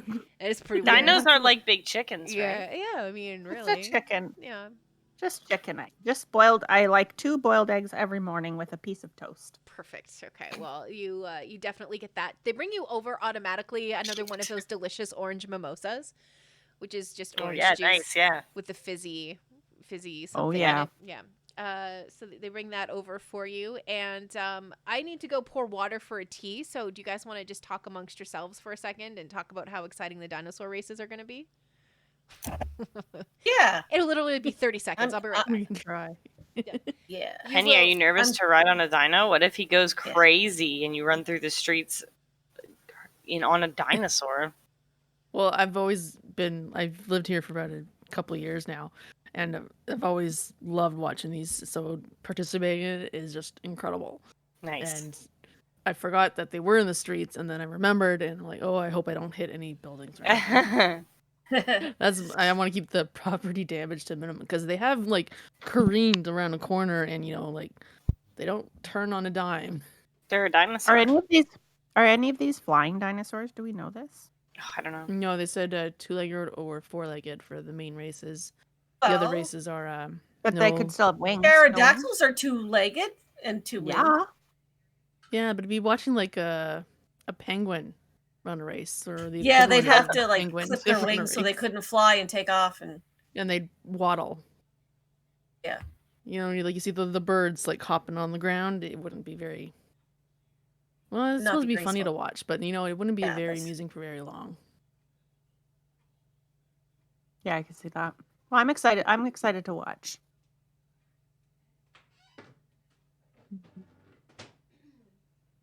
I just hope I never have to do this. I don't think so. Well, you never know. Have you thought about what you're betting for, or what you're betting on? I don't know who the other contestants are. Yeah, that's true. I mean, I'm we'll not saying assume I'm you're not going to saying you have win. to Penny. bet for me. No, we won't say that. I'm a rookie, right? On Yeah, well, we don't know. just You might one be day of amazing. training. After one day of training. Okay. This is great. I love this conversation. It's wonderful. Oh, that's a really hot tea. Okay, so you guys finally make your way to the pen, and Vazul is there, and he sees Penny come around the corner, and he claps and rubs his hands together, and he's like, "Okay, Penny girl, are you ready to do this?" Let's do this. Okay. So he brings out Utamo's favorite. That's what the dinosaur is called, right? Ubato. Ubato? Ubato's favorite. But Ubato. Ubatao. Ubitao. UBTAO. Gee whiz. Ubato's I favorite. actually remembered something. I wish that I could say that I never have problems with pronouncing names or places, but that's just not the truth. Uba. Part of your charm. Have you heard me pronounce some Nova Scotia names? So don't feel bad. Like Musquodobbit? Oh my God, please. Ugh. Kejimikuji? Ketchimakuji? Yeah, that's a good one. Yep. What is it? What is the other one? Why Kokoma? That's out. Koguma, yeah. Yep. Yeah, that one. That one throws me off. Yeah. That's a good one too. All of them. Yeah. All of them throw me off. My favorite is Agricola Street. Yeah, Agricola. I call it Agricola. Is it Agricola? That's It's what I Agricola. pronounced It is Agricola. Yeah. Yeah, it's spelled like Agricola though. She's not wrong. Yes. Yeah, I used to call it Agricola. Yeah, that's And then I You ever think hear I was- the GPS lady, the way that she says some of the Oh, I names? love yeah. it. She's I like- love it. Next, or like the bus lady is kind of like that too, but she'll be like, in Yes. 300 meters, take a right on Chibacto Road. And you're like, Chibacto. It's Chibacto. But she's like, Chibacto. yeah. It's She can't say it. adorable. Yeah, it's great. Okay, so the dinosaur is brought out, the Triceratops. He looks like he is aware that it is race day. He's very excited. And he's kind of pawing at the ground a little bit. And Penny, let's see if you can get back up on this dinosaur. Give me a animal handling with advantage. Yay! Thank you. Mm-hmm. Advantage. Yeah. No Woohoo! problem. Yeah. No problem at all. Sound effects. Mhm. Awesome. No probs. You get right up there. Let me see what this is. Oh, it sounds like race music. Do you hear that? Nope. Yeah, I like it. Hmm. Yeah, that's definitely race music. It was only a little bit of sarcasm, Janet. No, I really like it. No, honestly, I like it. Sorry, I'm also eating chips and like I keep muting so I don't Mhm. crunch in everybody's ears. Yeah, Yes, understand. no, it's perfect. I race mean, music. those cheese crisps. They're so addicting. Oh, God. Okay. Jeez. So no problem, Penny. You get back on top of this dinosaur, and with very little abandon, you grab a hold of the reins. You pull back on the reins. The dinosaur starts to go forward. You dig your heels into his shoulders, and he takes off. And you and this dinosaur are having the time of your lives together. Yeah, warm up. Yay. Mm-hmm. Big grin on my face. Absolutely. Riding around the arena. Yeah. And I've got dogs yelling at things in the backyard. Sorry, hang on. I gotta go deal with that. Sorry. No worries.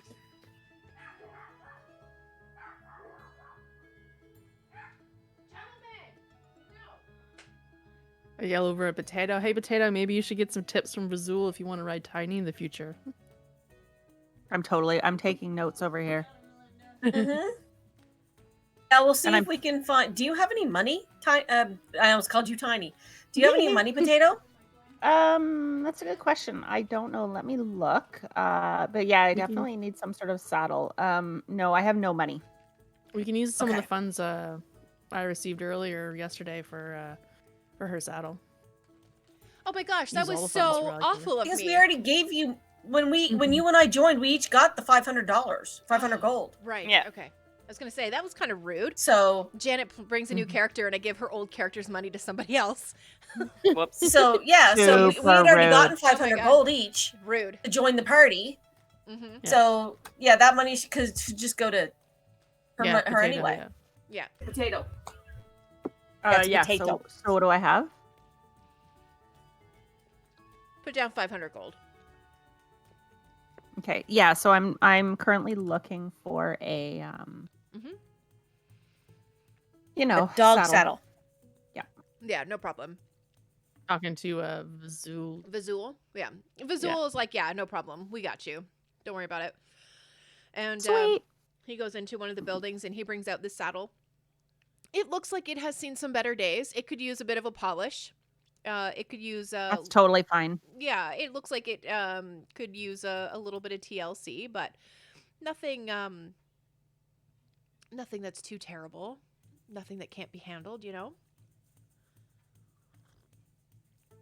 There's no like broken straps or anything of that nature. I'm And- used to like Mhm. old things, right? Like I scavenge for stuff, so I'm Mhm. totally I'm cool with this. Yeah. Okay. So, and Vazul even helps you get the saddle onto Tiny, who is a mastiff. And Tiny seems perfectly okay with it. He's even a little bit excited. And Potato, you climb up onto the back of Tiny. And you are now ready to go. I'm not going to ask for an animal handling check. I think you got this. Okay. All right. Penny, while she's riding, she's adjusting the speed, I guess, of Uvato. Mm-hmm. Tao. Tao. Yeah, and Vazul is, he's shouting out different things for you to do, like take a sharp left, take a sharp right, slow down, speed up, all of that kind of stuff. Give me animal handling, just a straight roll, and it's just to see how well the dinosaur is responding to you right now.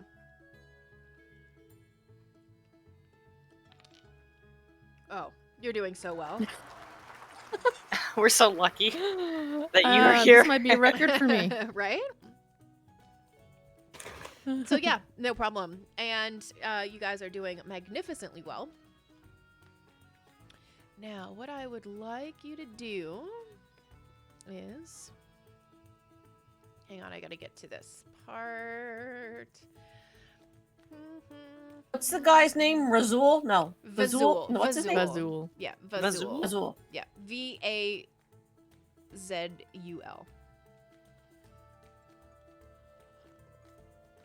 I ask him where the betting window is.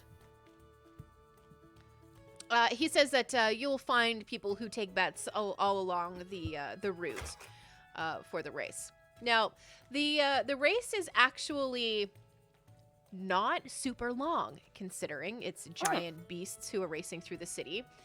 It's basically about 300 meters, which is not very far at all. Is it straight? Yeah. Okay. That was not what I was picturing. Okay, well, most of it is straight. There we go. Yeah, so I'm going to say I really want... Oh, shoot. I was hoping that I was going to be able to...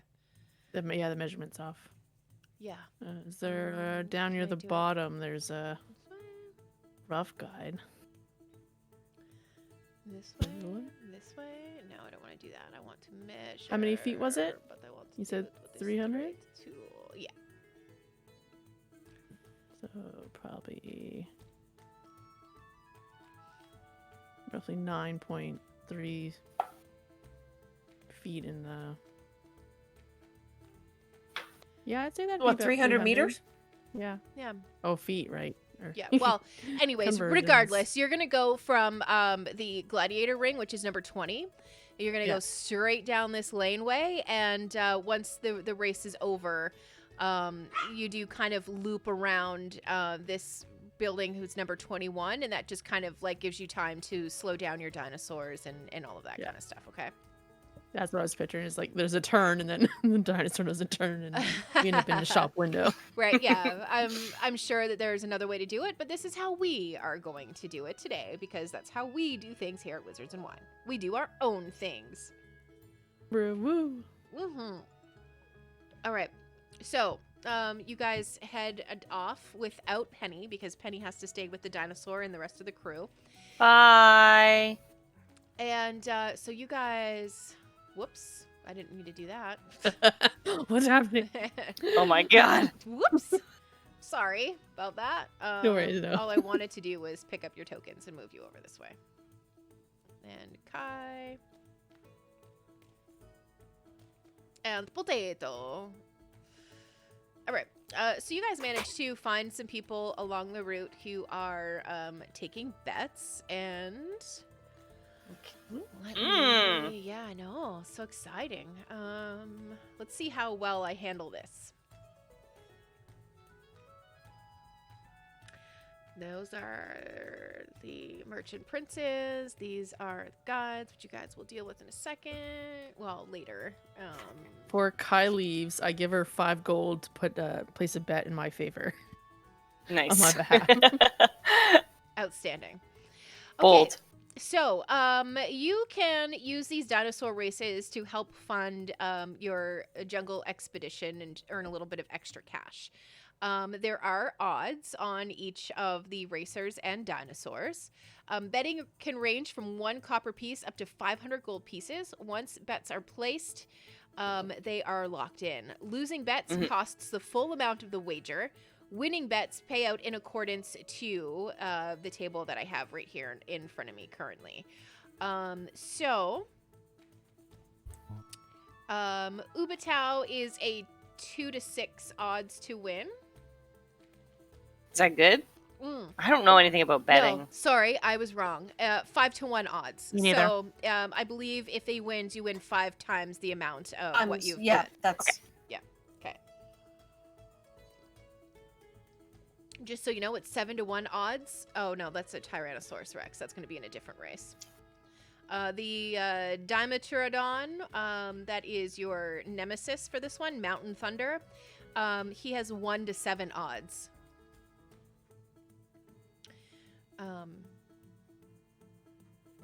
Yeah, I don't know anything. I don't know enough about gambling. But cool. 1 to 7. Yeah. Usually One- it's higher to lower. Yeah, it's lower to high for this guy. So if you bet Sounds him like and you it'd pay lose out 7 more. times your amount. No, I don't. I think so. No. Because he hasn't been sucks. winning lately, so he's the long odds. Yeah. True. So it makes sense for Ubatao to be 5 to 1 because he's been winning a lot recently, so he's the big favorite. Yeah. So he won't pay out as much as the long shot. True. Okay, so this is wager divided by 5 if Ubatao wins, and it's your wager times 7 if Mountain Thunder wins. So Mountain Thunder has the better payout, but Ubatao's favorite has more likelihood to win. Damn. Correct. Who else we got? Is that it? There is I'm just trying to remember which ones are 4-legged. Janet, how good is your dinosaur remembery? Oh my god. Oh man, I was obsessed with Your dinosaurs recollection. as a little kid. Okay, so Tyrannosaurus Rex what do you got? Tyrannosaurus is 2-legged. 2 leg. Well, I Yes. mean, yeah, he has tiny legs or tiny arms. Yeah. Yeah. Hadrosaurus. Hui? Hydrosaurus? Mhm. I don't remember. I'd have to Google I think it, he's a so- 2-legged boy, right? I feel like a lot of them are. The Allosaurus. Or at least bipedal. They still have 4 legs. Yeah. And like appendages. Hydrosaurus. I mean, I think he's 4-legged. Yeah, Okay. So Hadrosaurus is. I think so. Okay, let me just quickly. How's it spelled? Yeah, HADRON Saurus. I don't know anything about dinosaurs. Me. I was a rock kid. You Oh, were me rough. too. I loved rocks too. Oh my God. Hadrosaurus. Kind of like it doesn't really like sort of. They're but kind they're of really with little smart and Tyrannosaurus. lived in North America arms. during the late Cretaceous or Cretaceous period. Cretaceous, yeah. They have 2 big legs and 2 small arms. They're almost like a T-Rex, but a smaller bottom and a longer tail. There you go. They can run on all 4s, but their top half would be lower to the ground than their bottom half. Okay. They have short arms. Okay. We'll say that. But they can walk both. They can do both bipedal or 4. Okay. Well, we'll say that that one runs on 4 legs, so that is 3 to 1 odds. Okay. So is that good? Is 3 to 1 odds? I don't know I gambling. guys. don't know. I have no idea what that means. I don't know either. It means they're one of the better options. Yeah. They're not a long shot. Yeah, they're They're not safer as good bet. as Ubatao, but Yeah. Ubatao is almost Okay. a sure win, but I don't know if they know that a rookie's riding him. Mhm, right. Mm-hmm. That's a good point. Allosaurus, I believe, He's like a T-Rex. Yeah. Okay. Yeah, 2-legged. Alright. Allosaurus? So there are 3 dinosaurs then in this race. There's Ubatao's favorite, there's Mountain Thunder, and there is, what was that one called? Banana Candy. Banana candy. Banana I Candy. love banana candies. Mm-hmm. Allosaurus is 2-legged. Okay. And they're like a smaller T-Rex. All right, cool. So, you guys get all of this information. How much are you going to wager, or are you going to wager? Yeah, I'm I'll going to. wager. Mm-hmm.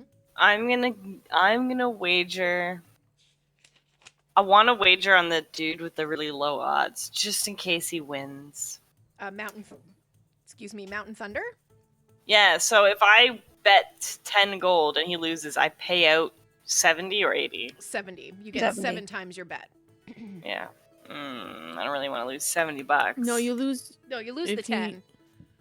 You lose the 10. Yeah. Oh, If they win, you get 70. okay. Well, then I'll bet 20 gold on the Mountain Boy. Sorry, guys. I just want to play the odds. I don't really. I hope you win. Do what you wanted. Okay. Anybody else making a wager? I'll do like 10 gold. I'm pretty stingy with my money. 10 gold on what's the one that 3 to 1? 3 to Odds? 1 was I'll do on that one. banana candy.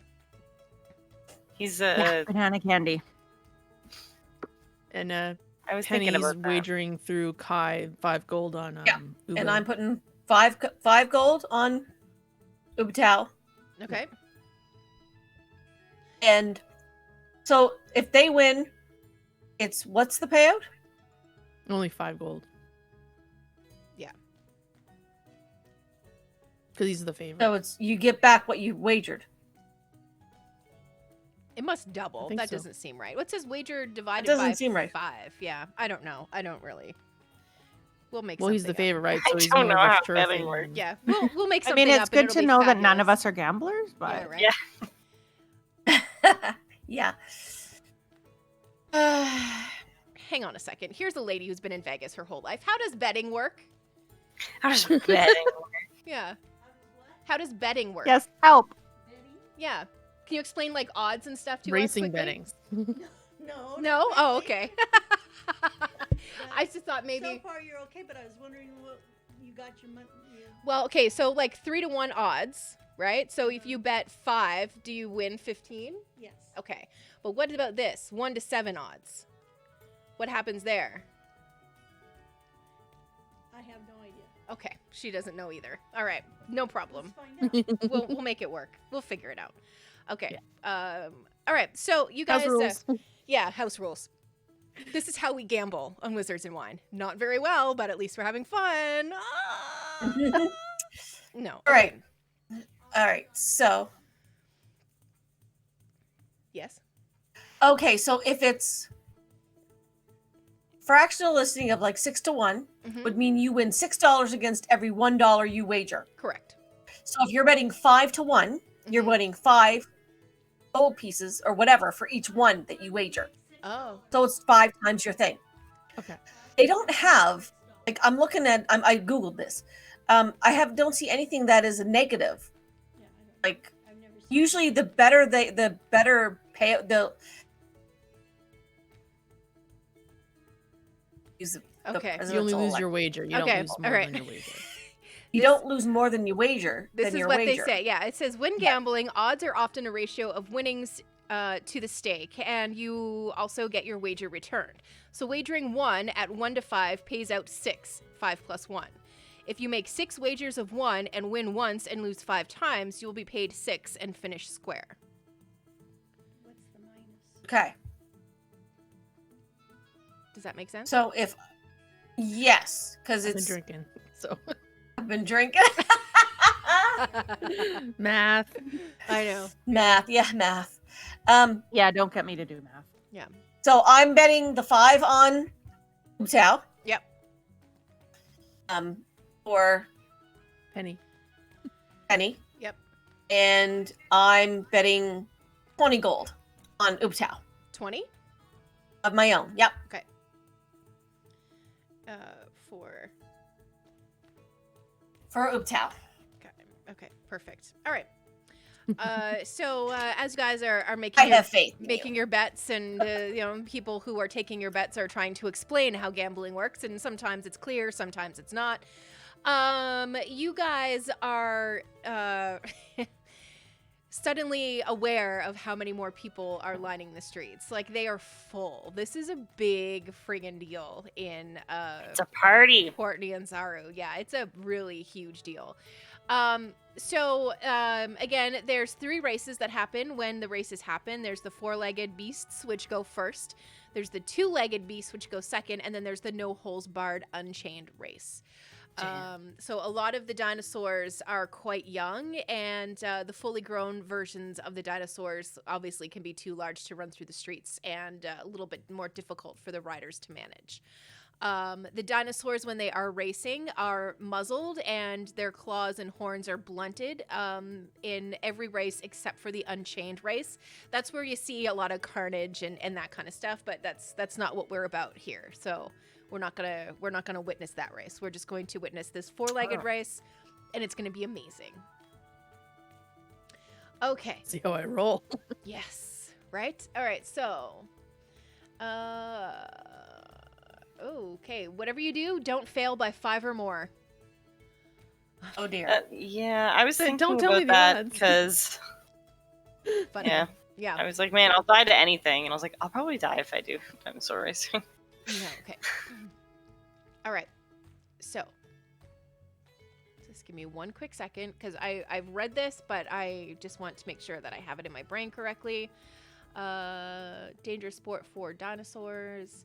4-legged race is dominated by. Okay, that's correct. We have that information. Yes. Here we go.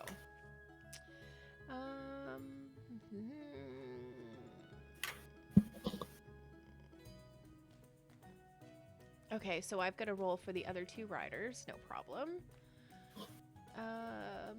That makes sense. Okay. Cool. All right, got it. So I need 2 for Banana Candy. His is... He's got to beat that, and Christine needs to beat this. No, this. And... Oh, come on. That's not fair. All right, no problem. We got this. Okay, so we are going to envision all of the dinosaurs lining up at the starting line. Girls, Awesome. are you at the starting line or are you at the finish line? Or are you somewhere in between? I'm at the finish line. Okay. Yeah, how fast are the dinosaurs? I mean, pretty quick. Pretty quick. I guess I'll start at the Okay. at the end. Okay, so everybody is waiting for you down at the finish line.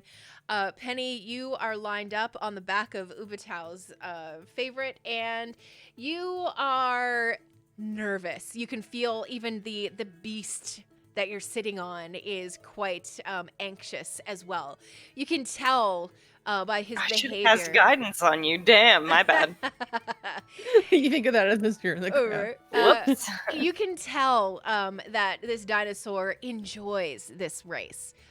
He is ready to go. Perhaps it's the youngness and the youth of the dinosaur, but he's definitely very excited. One thing that you're noticing is that the 2 dinosaurs who are lining up beside you, oh gosh, which one was it? The Hadrosaurus? Banana Candy? Hadrosaurus, yeah. Banana Candy is not quite as anxious as Ubatao's favorite is, but he's obviously very ready. Mountain Thunder on the other side of you. You are in the middle. Mountain Thunder is kind of approaching this like ho-hum. I've been here 1,000 times. I already know how this is going to go. I'm going to win, obviously. So you hear it, racers make your line up on the mark. So you guys all line up on the line. Everybody is leaning forward over their dinosaurs. And with the sound of, a whistling arrow that is shot up into the sky, the dinosaurs surge forward and start their run down this small street here. I would like animal handling from you, Christine, and I'm going to roll twice for the other 2 dinosaurs. And by twice, I just mean I'm going to roll. All right, so you do good there.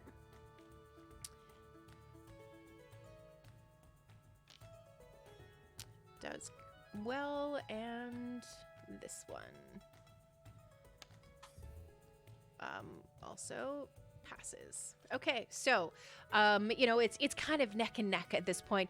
Perhaps Mountain Thunder sneaking forward just a little bit, and then the Banana Candy starts to creep up a little bit as well.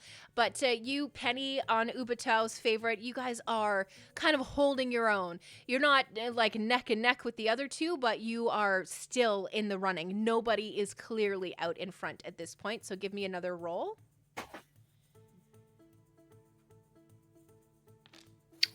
Ooh. Oh. Oh. Okay. Oh my god. Well, even with those rolls, everybody, it's still a very tight race. Okay, roll again. Wow, this is crazy. Right? Okay. Right, so you pass and you pass. Perfect. All right, so Banana Candy is starting to fall back a little bit, and it looks like Ubatao's favorite and Mountain Thunder are starting to break away a little bit. They're starting to gain a bit of ground on, oh my gosh, Banana Candy. Okay. I got a question. Yes. Did you name Banana Candy, or did it come with that name? No, it came with that name. I did not name Banana Really? Candy. Yes. That's a name? I thought you just was looking around at your desk no. and you saw them and So, you named it after so that. the names are for all of the dinosaurs, just so you know, because this is kind of funny. It's Big Honker, Ubatao's favorite, Banana Big Candy. Honker. Yeah, Big Honker. Banana Candy, Bone Cruncher, Wait, Grung. wait. What kind of dino is Big Honker? A big nose guy? Big Honker is a crowd-pleasing young Tyrannosaurus Rex. Okay. Bone Yeah. Cruncher is an ill-tempered Allosaurus. Grung Stomper, Grung Scarback. Stomper. Yeah, Scarback, Nasty Boy, Jungle, Nasty This is amazing. boy. yeah, Jungle Princess, and Mountain Thunder. Jungle Princess. But it's like horse races. Horse races Yeah. have the weirdest name. Yeah, Horses it's and so horse dog races races. have the Yes, they weirdest do. Yeah, name. yeah. No, I just really thought she named it, so I just needed to know. You should have just taken credit for it, Melinda. I really should have, but no, I can't do that. Okay, so another roll, another animal handling, Christine. I'm gonna roll for that guy. And I'm gonna roll for this guy. Okay. So he starts to make up a little bit more ground. Banana Candy starts to make up a little bit more ground. However, Ubatao's favorite pulls out in front of Mountain Thunder, starting to break away a little bit. Last roll. This will determine who wins the race. Come on. Ooh. Oh, Fantastic.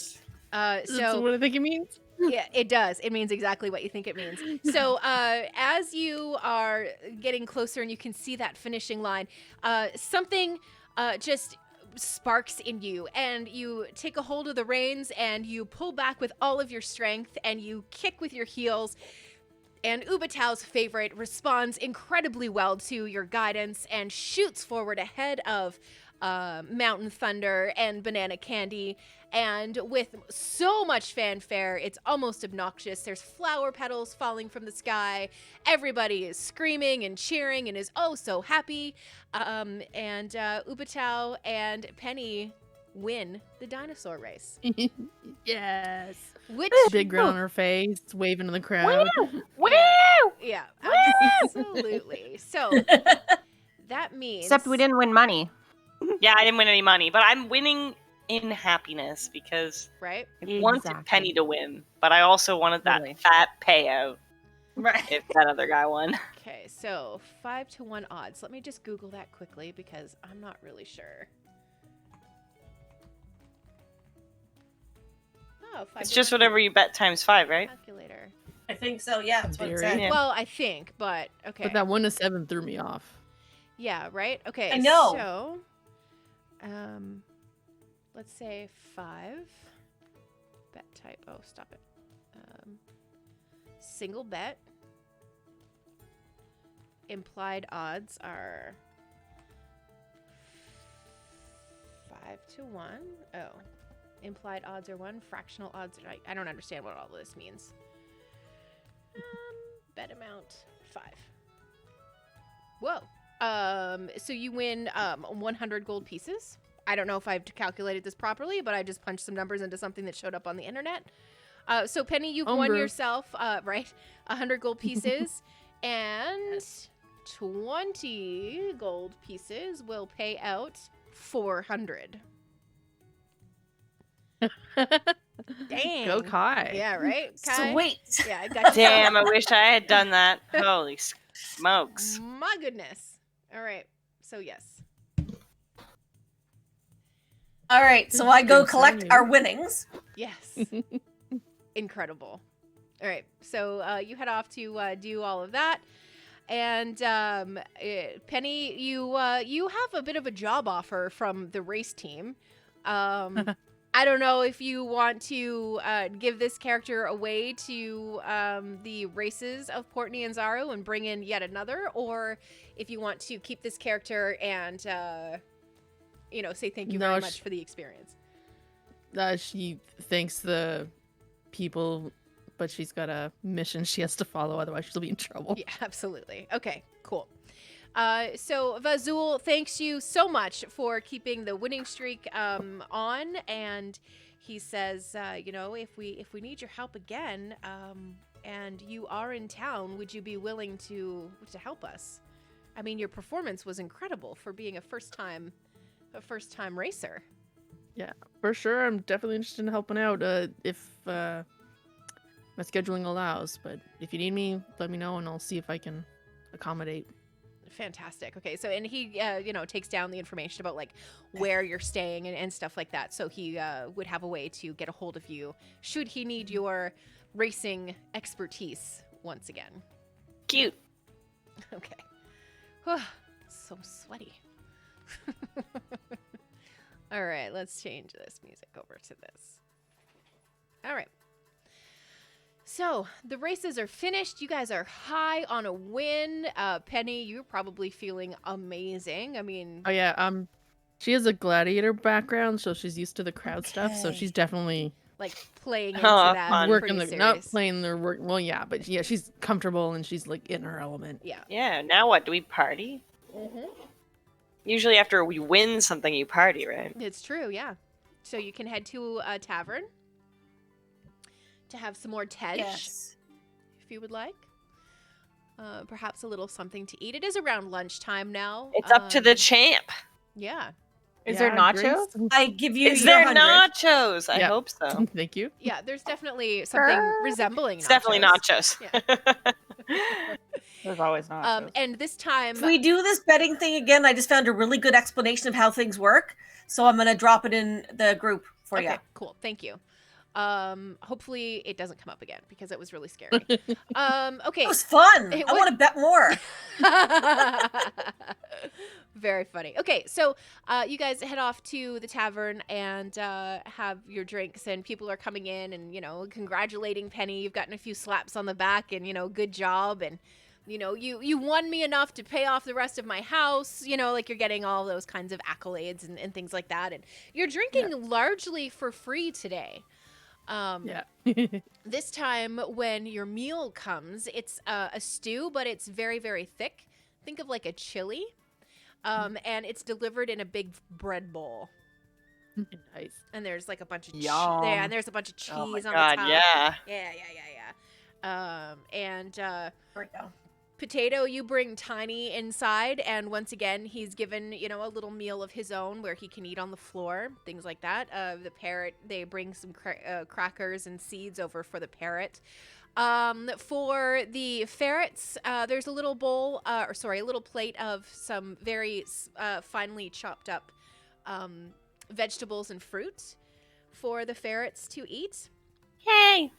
Yeah, everybody is making a huge deal out of the dinosaur races and all of that kind of stuff, and very congratulatory of all of your efforts. And in the middle of all of your celebrating, you are approached by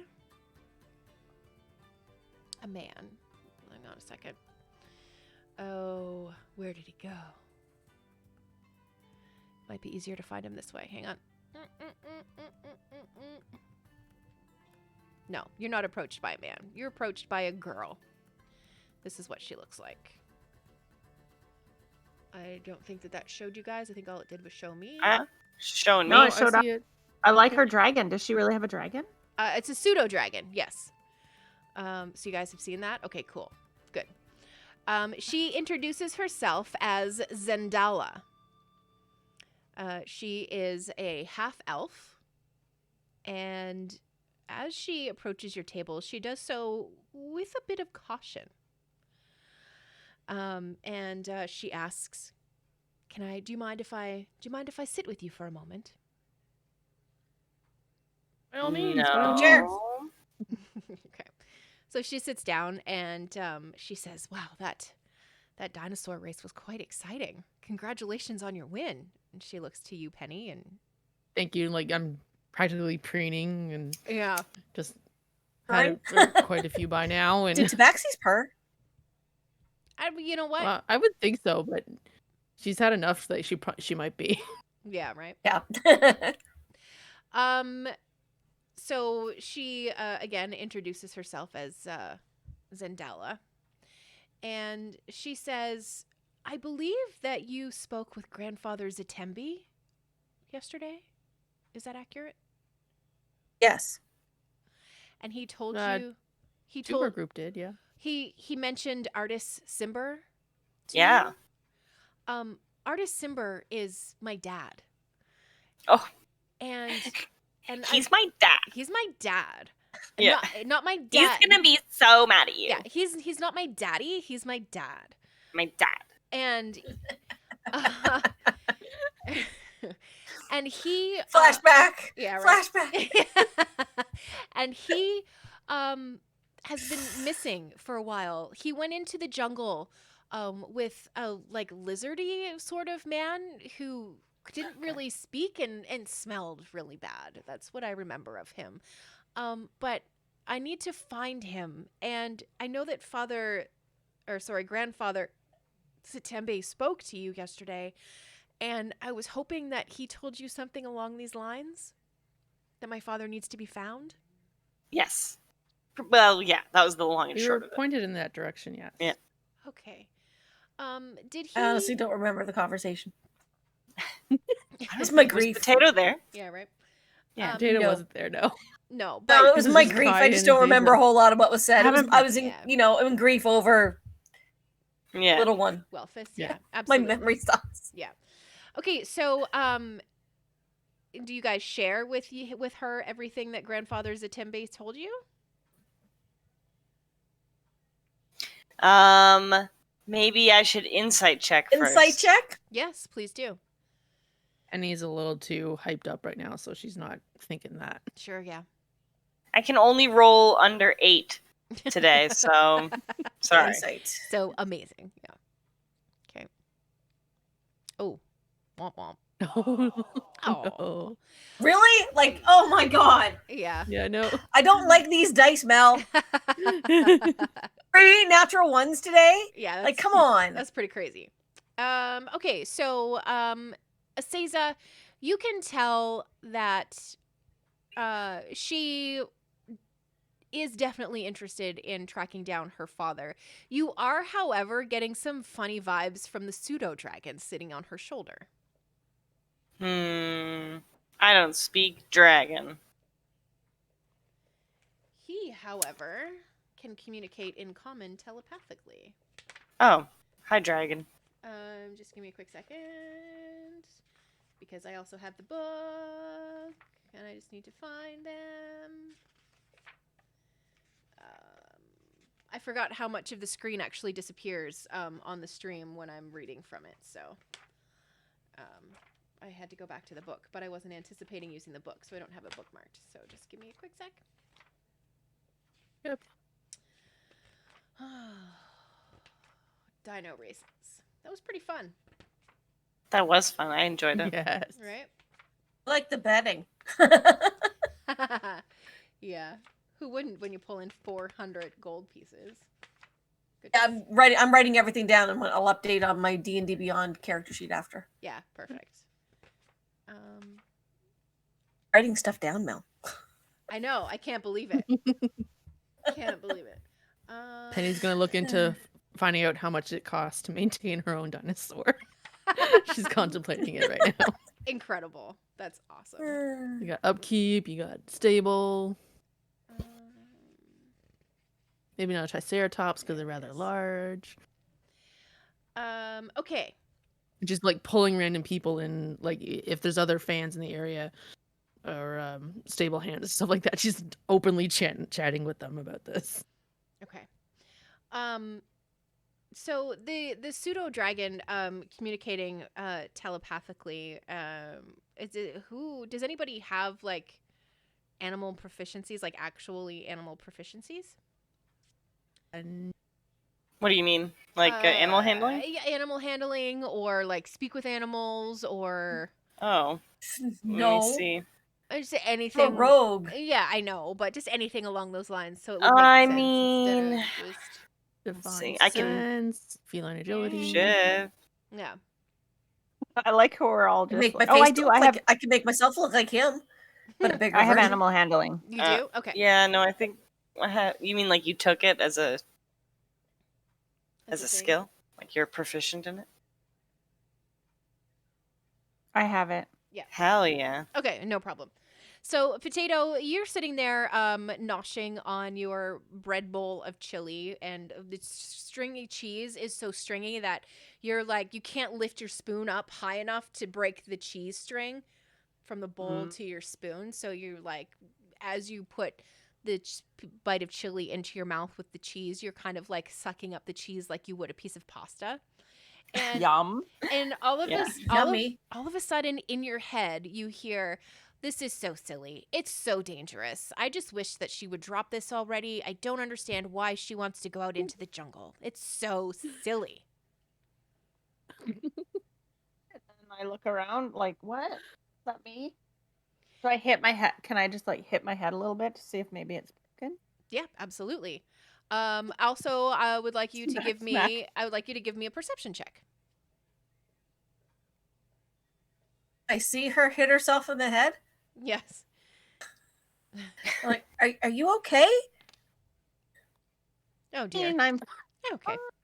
Okay. I'm Okay. So you hit yourself in the head. Maybe not a hearing little. voices. Yeah, maybe you hit yourself in the head a little bit too hard. But the pseudo dragon is, well, looks unsettled. I'll put it that way. Do you want to tell anybody that you're hearing these thoughts in your brain, or? I'm super embarrassed. I get very embarrassed very quickly, just Okay. in general. So Sure. I sort of like, I look around to see if anyone else hears that. So how far is the dragon from me? Oh, sitting at the same table. The Like dragon. across the table, or like can I whisper to the dragon? Yeah, it's kind of across the table from you. Yeah. So I try to make eye contact with the dragon, and I'm like doing, like crazy eyes. You know, when you sort of make your eyes really big and you just Read like my looking. mind. Yeah. Yep. I'm staring at the dragon like, what is happening? And is the dragon looking at me? Just give me a second, and I will tell you. Abilities.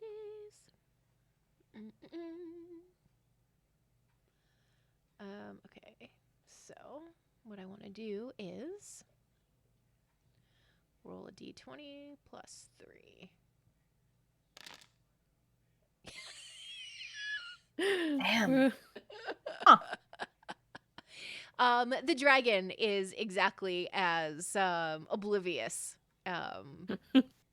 to you receiving this message as he is about even sending it, to be honest. Okay. But So I don't want to make it like super obvious that I'm going crazy. Who's beside me? I am. okay. I put Okay, my arm so I- around you, saying, "Are you okay?" So I whisper to you, I'm like, did you hear that? What? That's the voice? Or was it? Never mind. I just heard a voice in my head. What did it say? I think it might be the dragon. I can't Okay. remember what it said. So I don't know why It's in she wants the- to go into the jungle. It's too dangerous. I just wish that she would give this up already. Said, Something don't know along why those she lines. wants to go into the jungle. So I think she's talking about her owner. I think the dragon's talking to me. I look at the dragon, All right. try and get its attention. Okay. And I And raise my eyebrows to it. sure. And the dragon looks back to you and kind of tilts its head a little bit. And you hear "Are you able to hear me?" in your mind. Give me a perception. I do. Just potato. Kai does. Well, Oh, both me. Potato Okay. and Kai. So you can both roll perception again, please. Okay.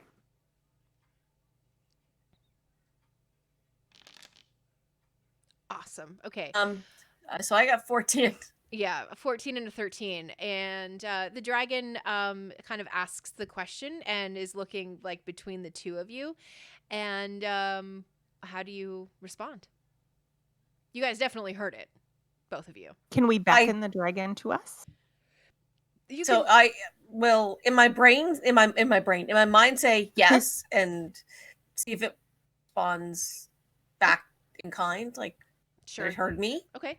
The dragon kind of what's the word? Bristles a little bit, not in a bad way, but just it's almost like his scales kind of fluff up a little bit because he's thrilled that somebody. Well, I is- give it like an imperceptible nod, just like okay, just Yeah. a little wiggle of my head to say okay, yeah, I gotcha. Okay. Absolutely, and he says, there's a ring. We're trying to get the ring. So ring. Ring. Yeah, there's a ring. It's all I see. in my head. There's a ring. Yeah. What is it? Simber has a ring. And Zendala wants it back. Must find Simber. Is that why you're going to the forest? I think that in my brain. Yes, must find Simber. Or jungle. Yes, must find Simber. Is it Zimber dangerous is there? in Artist Simber. okay. Zimber is in the dad. Okay. And he says, but too dangerous. Too dangerous. Jungle too dangerous. Should not go. Too dangerous. Not worth the ring. I wish Seiza What's was the here. danger? She'd be like, yep. So in my head, Mhm.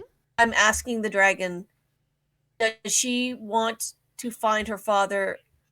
Or basically, I'm asking if she's genuinely concerned about her father, or she just wants the ring. Worried about father, but wants ring. Okay, so the ring is Another the little most important imperceptible right now. nod. I'm like, okay.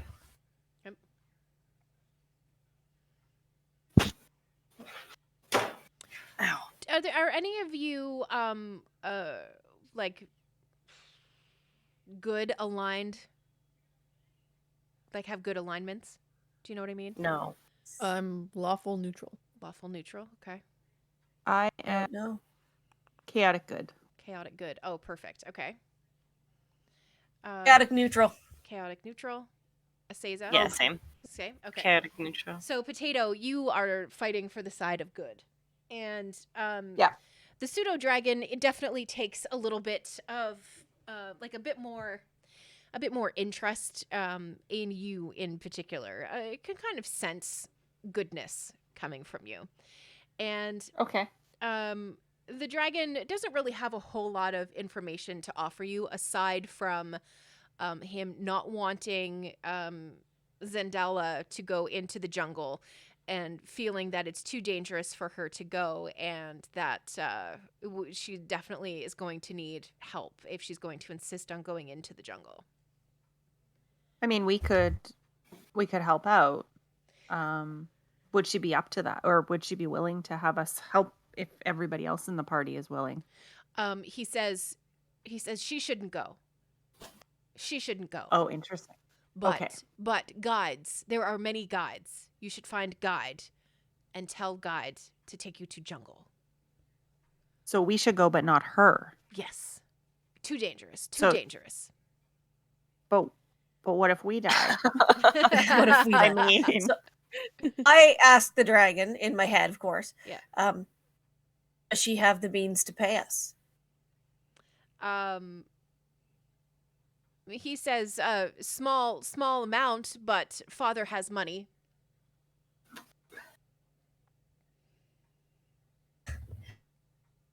The whisper to Potato, like, I wonder what this ring is worth.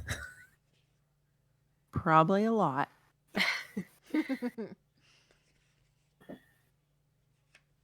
Okay. And I kind of like there's a glint in my eye because I like to collect things. Mm-hmm. Absolutely. And I know I can't keep it. Mm-hmm. But when I know there's jewelry around, I'm like, oh, this Yeah. is interesting. I just like to touch the jewelry. I like to touch the precious. Right? Yes. Oh, I noticed the glint in her eye when I mentioned that. Give me a perception check. Perhaps you do.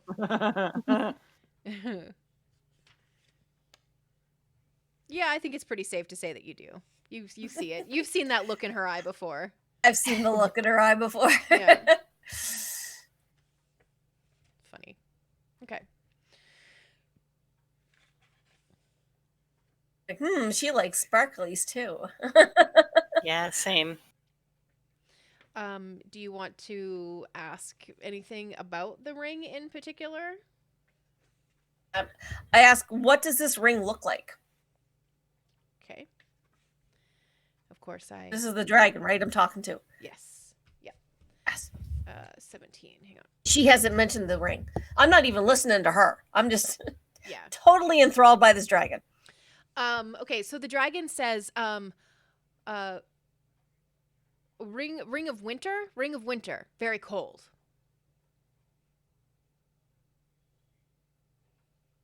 The ring is cold? Yes, ring of winter, very cold.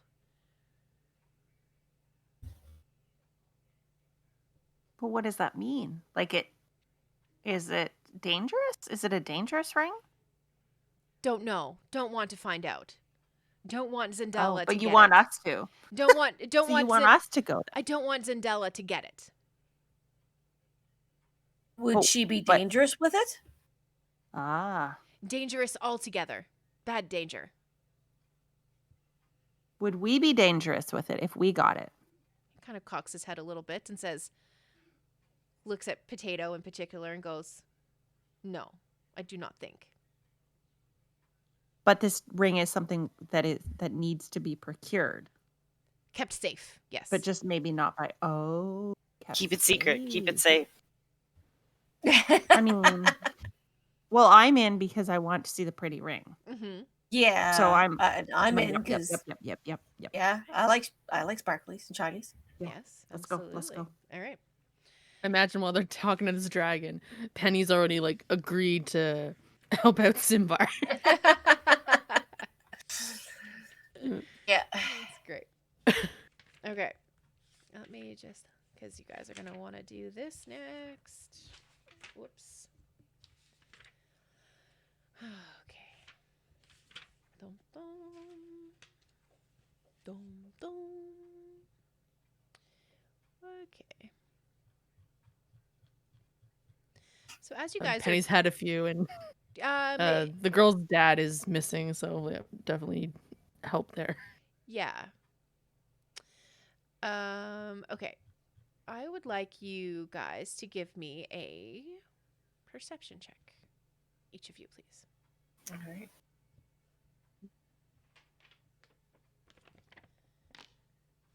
Wrong. Hang on. Cancel. That was nature.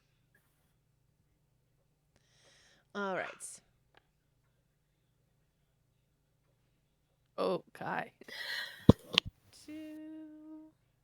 I'm not even looking. I'm on my character sheet. Okay, cool. Okay. You have A plus really 8 good as- perception. Brilliant. Okay. So Yeah, double proficiency in perception. you guys all notice that there have been a number of people in the tavern, and there are a lot of people obviously who have been recognizing and kind of like speaking in low whispers about Penny and her incredible race that happened really in the last couple of hours. But there have been a few others who are in this tavern who, as soon as Zendala walked in, been paying extra close attention to your table.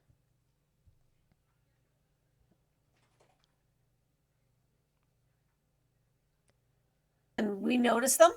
Yes. Yeah. Specifically to her, not to Penny. No, like you guys all notice, actually. You guys all rolled well enough.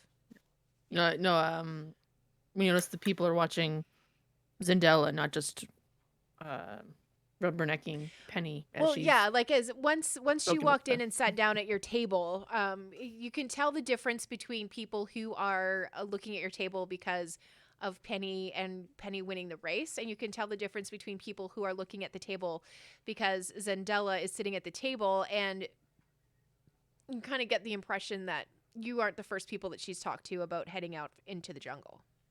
Hmm.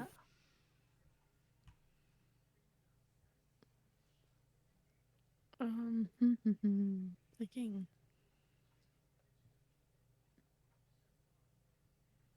Well, Penny's already agreed to go help out Simbar.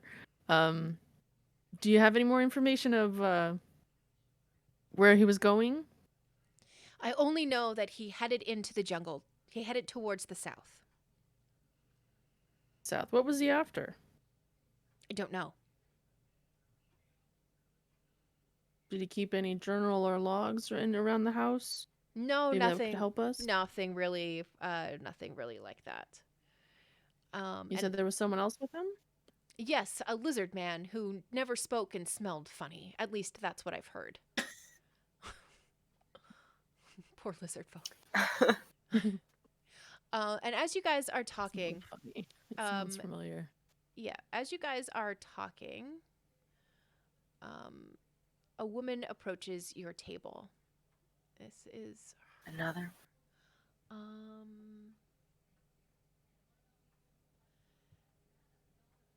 Hang on a second. I'm just trying to figure out Nianzaru.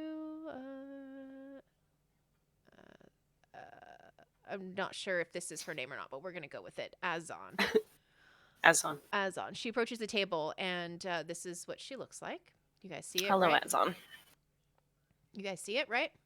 Mhm. Yep. And this is what she tells you. If you're looking for a guide to get you through the jungle alive, look no further. I was born in the jungle. I know its dangers well and how to best avoid them. Should you choose me, you may rest assured that your party is in safe hands. I charge 5 gold coins a day and require a 30-day payment up front because, Cholt. For those adventurers who aid me in a personal quest, I will waive my fee and guide them to places no one else has found. This quest will take us to Firefinger. The evil Petra folk that roost atop Firefinger stole a wooden mask from me, and gosh darn it, I want it back. Terra folk. So it's like pterodactyls and pteranodons. Yeah. The flying, Yeah. that's what they are. Yeah. So as she is talking and delivering her spiel, another woman comes over to the table. Damn. And she's like, no. No. You do not want that one to take you into the jungle. What you need to come with me. You need to come with me. I promise. And she tells you all of the things that you see on your screen. The lore of pillaging, the antiquity of Cholt is a temptation. I appeal to those who find fulfillment in doing actual good in the world. I seek to rid the jungle of evil.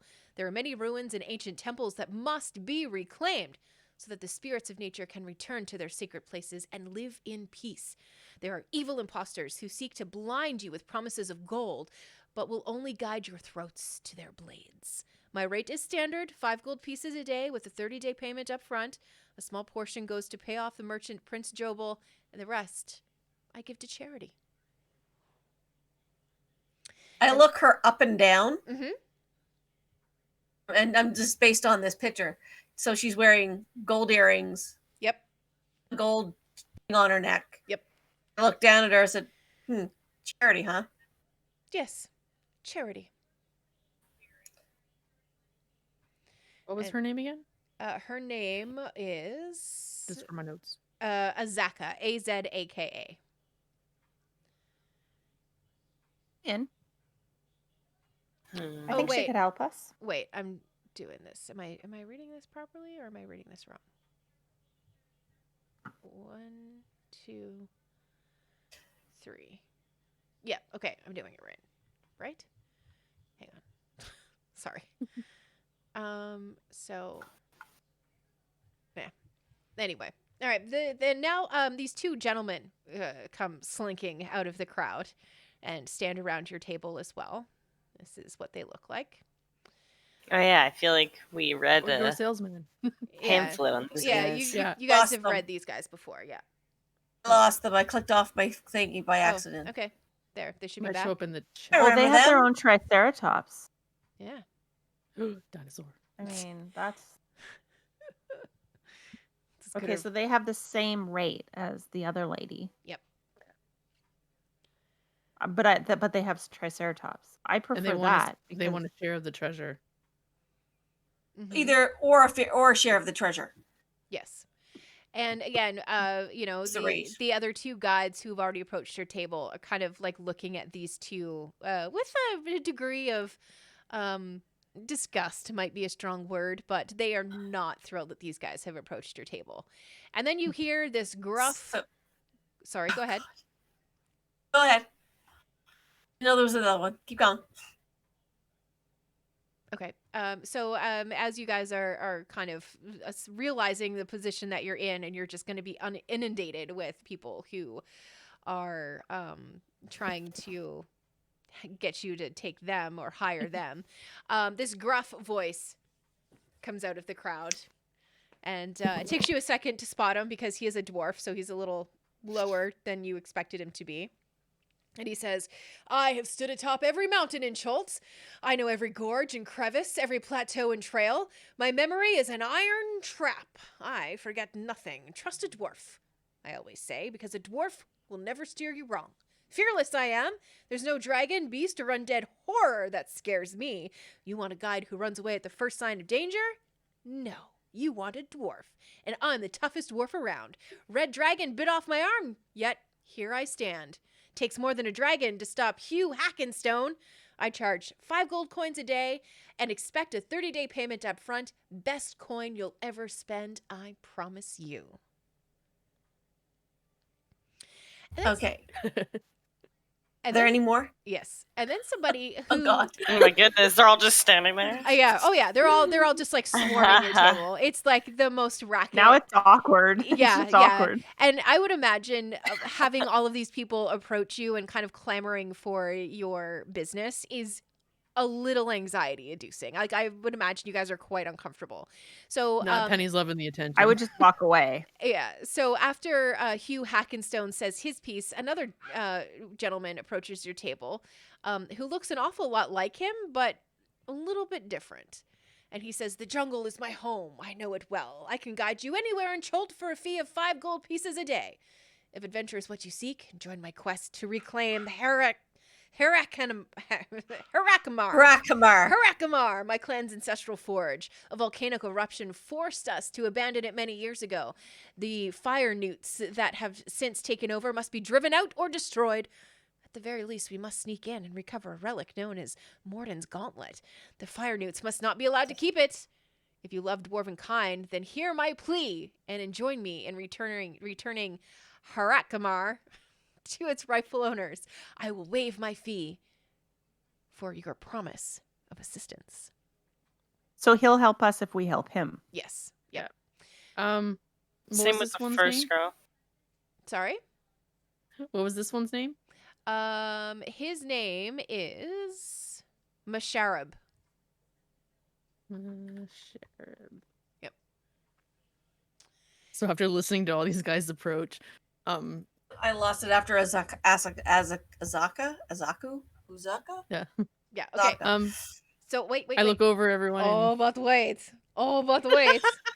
Oh, 2 but wait. cats. Kitties. How can Yeah. we say no to 2 cats? These two Ooh. tabaxi come strolling over to your table and says, beware, Jobal and his no good flunkies. Jobal is another one of the merchant princes. You may not have heard of him Yes. yet. He says that merchant prince is not as trustworthy as a sack of snakes. as are most of his guides. If you choose us, we will never lead you astray. River and Flask are up to the task. That's our motto. Cholt is our playground. We're fast, reliable, and know what we're doing. 5 gold pieces a day and a 30-day advance is what Jobal's flunkies demand. We're happy to serve as guides for only 4 gold pieces a day with no payment up front. Even better, we'll waive the fee entirely for equal shares of whatever treasures we help find. I whisper, I don't trust cats. You say it to Penny. Yeah, right? Who is a cat? Yep, I certainly do. Oh, that's great. And Penny just grins. And then I go, sorry. No worries, little one. Amazing. So River and Flask. Alrighty, so Penny takes everybody in because now we got like this crowd around, and I sit up from my chair, I guess, and show of hands, who knows the area to the south? They all raise their hands. Are there any more insight checks? Yeah, no, that's all of them. Okay. I want to do insight checks on them. Okay, sure. Actually, I think this So is a many- good spot for us to take another quick 5-minute break. And we will be back and we can work through who you think would be the best fit to take you guys through the jungles of Cholt. So Think about our questions. yeah, right? So we'll be right back.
Okay, so we're back with a big decision to make, girls.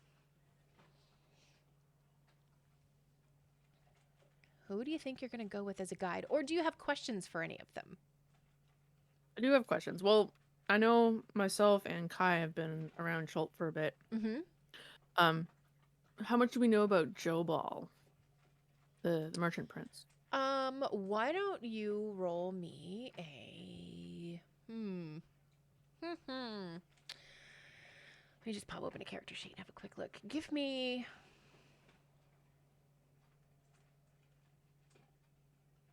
Not survival, because that doesn't seem quite right. Give me,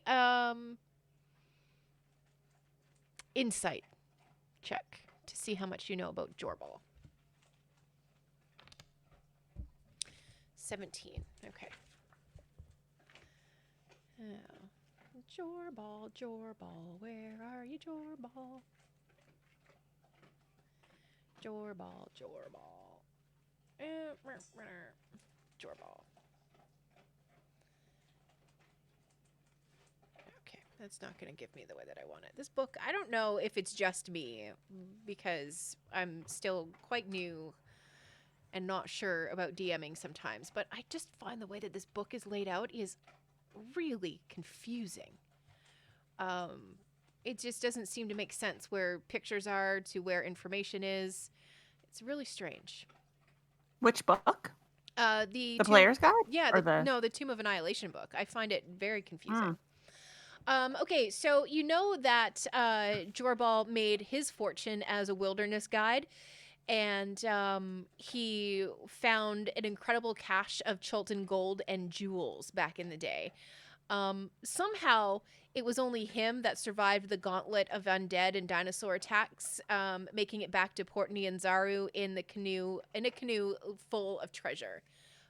There's no doubt that he's led a life of adventure. Everything that you are hearing says that this guy is very successful by any means, but he does employ a guy who is a confidant. Some people would call him a spy, and his name is Azon Taliri. You know that Joe Ball trusts him implicitly, and Azon's loyalty is beyond reproach. So he's probably not a bad guy, just may have come into his fortune under questionable means. Azon was one of the names of the guides, wasn't it? Pardon? Azon? Or was it Azon? One of the guards. Which guards? One of the guides, the fire finger Oh, yes. person. Yeah.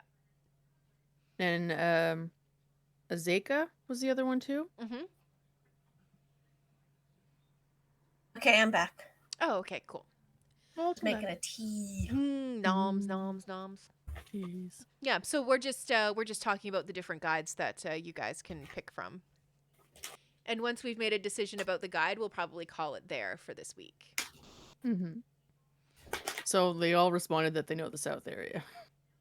Which I thought would help narrow down, but that'd probably make it too easy. Yeah, I mean, of course. 5 gold a day with a month's worth up front. I mean, that's a lot of gold. Yeah. Well, and some of them want favors in return, but yeah, kind of like that first girl, and we also get a chance of getting it for free. That's true. Yeah. That's the one who wants help with the fire finger. Yeah, she lost her mask or something. Or someone stole it. Wooden mask. Yeah, they stole the mask, yeah. 5 gold times 30 days. It's 150 gold up front.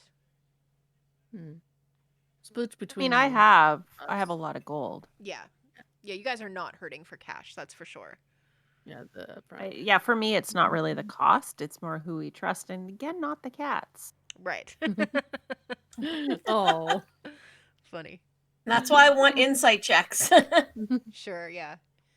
Okay, do you want insight checks on each one of them? Yeah. Yeah. Can we? Yeah, I don't see why not. Since we can't decide, we might as well just roll for it.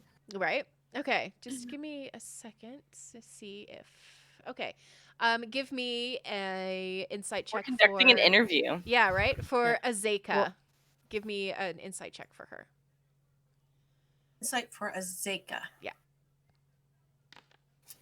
Honestly, I'm leaning towards Hugh Hackensaw or 15. the first one he's on. Yeah. Well, I mean, Yeah, those are my Except two for the faves Jobel too. stuff. yeah, we also kind of know, Christine, that you do have a soft spot for the dwarven folk. So Yeah, a little bit. yeah, and that's wonderful. Okay, so Azeka Stormfang is her full name, and you get the idea that she is very upfront. But with this additional information about her looking for this wooden mask, you're a little bit concerned about this task being a little bit too personal for her. Like if it came down to taking a left to get you guys closer to the man that you're looking for, or taking a right to get her closer to the mask, she'd probably make the more selfish decision. Yeah. All right. Okay. Roll for Okay. Iku. Iku. Iku is the Yeah, second you woman. lost me there. With the I probably said her name wrong. Oh, that's handout number 3. That was Azeka. Yeah, Azeka. I might have said them. I might have gotten them out of order. Reverse. So the Yeah. first So Zeka is the Firefinger person looking for the mask. Yes. The mask girl was Azan in the beginning. Yeah. Yeah. Are we I able think to she- pull them up on the screen again? They Yes. kind of Sorry. lost them. Absolutely. Yeah. I Okay. thought they'd stay in the Okay. loop, but Okay. So. Oh. Okay, cool. Somebody got that 20. Oh. yeah, I did. Okay, so that's Azeka. I'm Wow. sorry, you guys. I got all the names backwards and the stuff wasn't coming out properly. So that's Azeka good. Stormfang. Cool. This is Iku. She's the one who would be donating Okay. to charity. Okay. Okay, so that makes sense because so Zeka does not work for Joe Ball Right. Yep. So Iku. as far as we know. Farrell and Gondolo. I'm pretty sure that I did not even say their names, but that's those two. Hugh Hackenstone. We got that one right. That is, in fact, the dwarf. Musharib. That sounds right. Is that guy. Yeah. Okay. And River Mist and Flask of Wine are the two kobolds. Not kobolds, sorry. Tabaxi. Tabaxi. Thank you. We really want more Tabaxi. Hey now. Oh no, we got a good one now. Like, do we need more? And actually, there's a couple more in here that weren't in that other part of the handouts. So let me throw these guys into the running as well, just to make sure you guys have all of the chips on the board. Yeah. So that's Kawashi and Kapule. A druid, a member of the Emerald Enclave. They seek to rid Choltz of the undead menace that threatens to eradicate all life. His Vegapygmy, which you guys have faced before in battles in a different campaign. Companion is well So versed, cute. right, in the local flora and fauna of Cholt. It's their home. They can guide you where no others can. 5 gold pieces a day. That amount is negotiable if you're willing to help us destroy any undead we might encounter. Perhaps together we can receive the blessing of the Chwinga spirits that watch over this sacred land. I mean, that's sort of in our best interest. Right? Yeah. That one No, doesn't I sound like so that. bad. I'll kill undead. There's also Salida, who has led many expeditions through the wilds of Cholt, knows secret trails, all of that kind of stuff. She also says that Azeka and Iku have led expeditions into the jungle that have never returned. Ferul and Gondola are charlatans, plain and simple. Old Hugh suffers from mad monkey fever. She's sure of it. Musharib is an albino dwarf, and they're not to be trusted. And she says that she hears tell that River Mist and Flask of Wine owe money to another one of the princes. Zentarum. Yes. Damn, that girl's a shit talker. She really is. Yeah, I'd say, yeah. Yeah. And then there is this guy, Shago. Seems cool. Any member of the flaming ask any member of the Flaming Fist. I'm the best there is. Pay no heed to the guides in Port Nianzaro. They're soft and weak. I'll get you wherever you need to go. Firefinger, Kursabal, the Peaks of Flame, it doesn't matter. Chult is full of wonders, and Shago knows the way. I'm not afraid of dinosaurs, bugs, or hard work. I can paddle a canoe, start a fire, forage, whatever you need. Jungle is overrun with ghouls and zombies, but I have a strong arm and a heart of a Tyrannosaurus. Together we will conquer this land. This guy seems pretty awesome. Yeah, too awesome. He seems Sight pretty check. awesome. Yeah, inside, go for it. Yeah. Try that. Stop these things. Whoops, sorry about that. That I was love a my piece. hand smacking. the Every time I microphone. click off of it, I'm getting the pictures. Okay. Yeah. Right. Inside there it is. One by one, I'm going through the pictures. There we go. Okay. Right. Just need a quick second. Every time! Is this book? Rolling a 9. That's 3 15s. Wow. Better than ones. Yeah. I know that there's so think much I- in here about them, and I can't find it. I'm Okay. Here we go. So, who were you asking about in particular? Shago? Yeah. that last dude. Inside, Okay. yeah.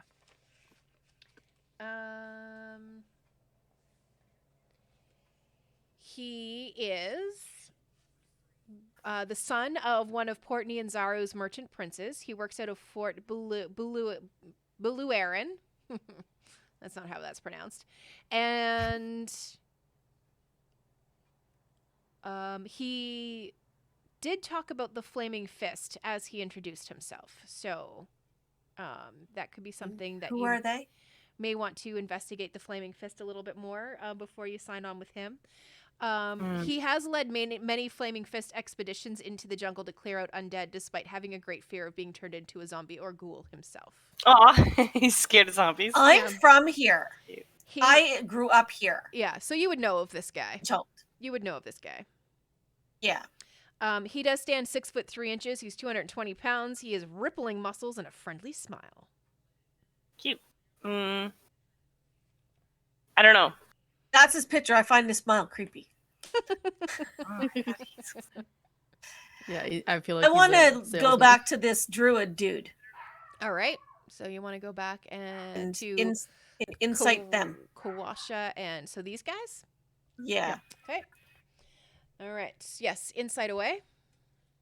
Give me that roll. 19. Okay.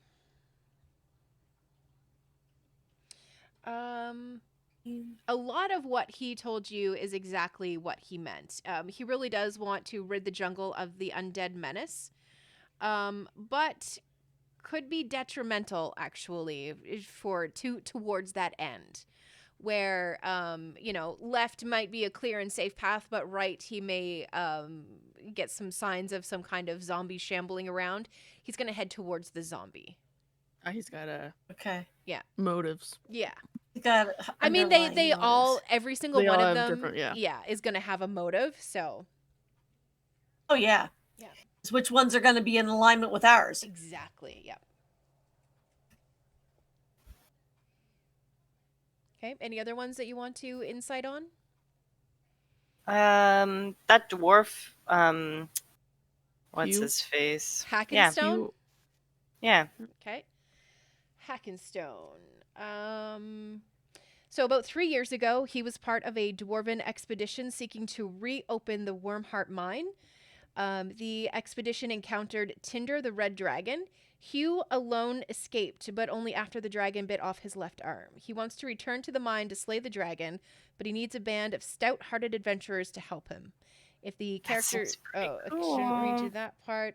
He does have the most extra stuff that comes with him, though. Like, in terms of, like, benefits that you guys would have to having Right. him as part of your party. Okay. Who are you inciting next? I'm gonna go grab an apple. BRB. So who haven't we incited here? You haven't looked into Iku, Cats. Beryl the and Gondolo. cats, Azaka, River Mist and Flask of Shayla, Wine, Lida? Salida. Doing Salida. Salida, okay. She's the one who badmouthed everybody else. Yeah, she is. Let's do her. Okay. Is Yeah. that her? That'd be interesting. Okay. They win. Man, our celebration party turned into an interview. It sure did. I mean, you attract attention to yourself, right? Oh. Oof. Okay. Oof. Natural 20. Yay. Yay. Finally. Okay. So give us the goods. Yes. Was she talking shit or was she? She upfront? Is she actually truthful? Yeah, okay. So she was talking a lot of shit about people. She was throwing a lot of shade. And while she was talking, you did notice that she kept her hand covering a pouch that is tied around her waist. She is a warrior, and she's about 5'4". She's fit and completely looks the part of a seasoned explorer. Her garb covers up any kind of scarring or anything like that you've noticed. As she was talking and introducing herself, you can tell that she is skilled at crafting colorful insults and believable lies to cover her true background. You kind of get that just by her being a bit of a gossip.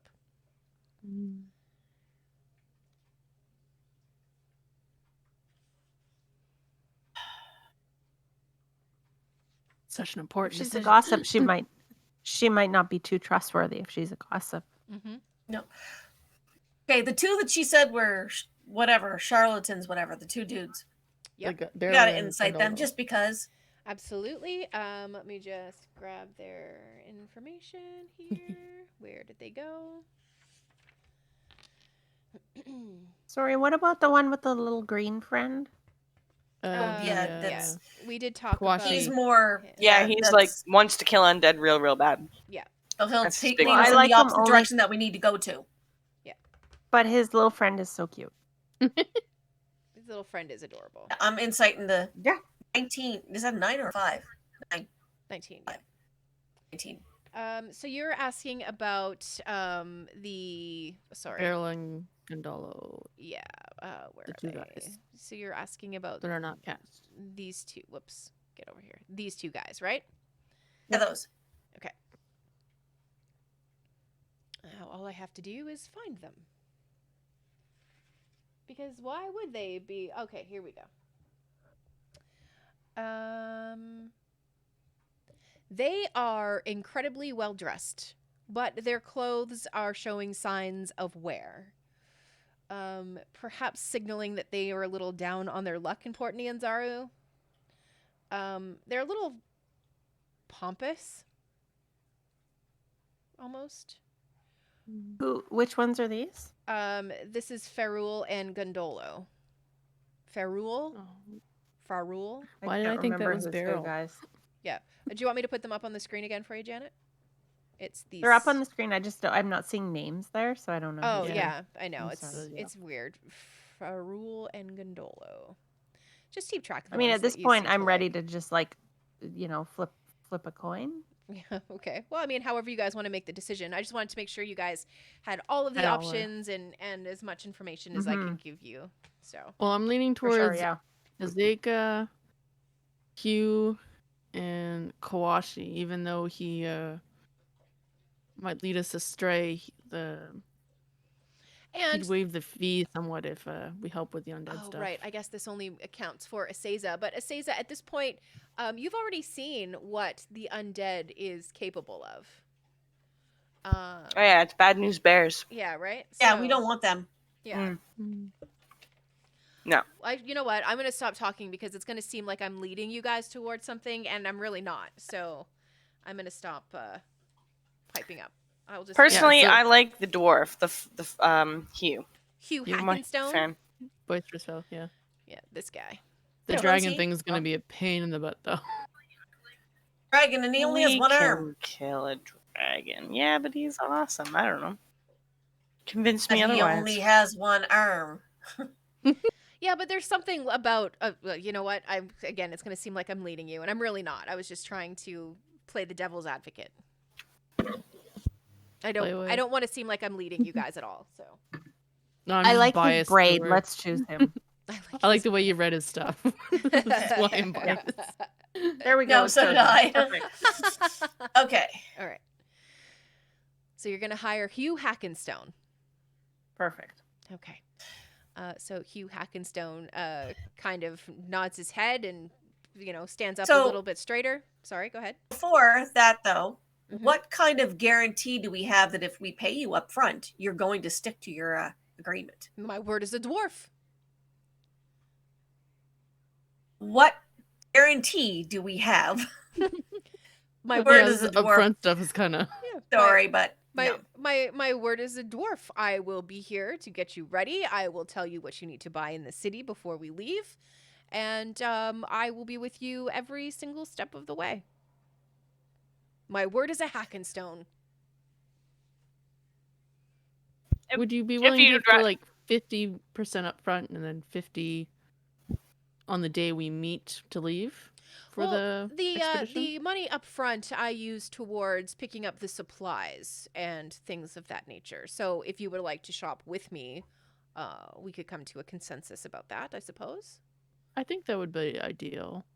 Okay. And then pay the remainder after we bought the supplies. We'll hang on to the supplies kind of thing. I look at the others and see if that's agreeable. Works for me. All right. Mhm. So he Yep.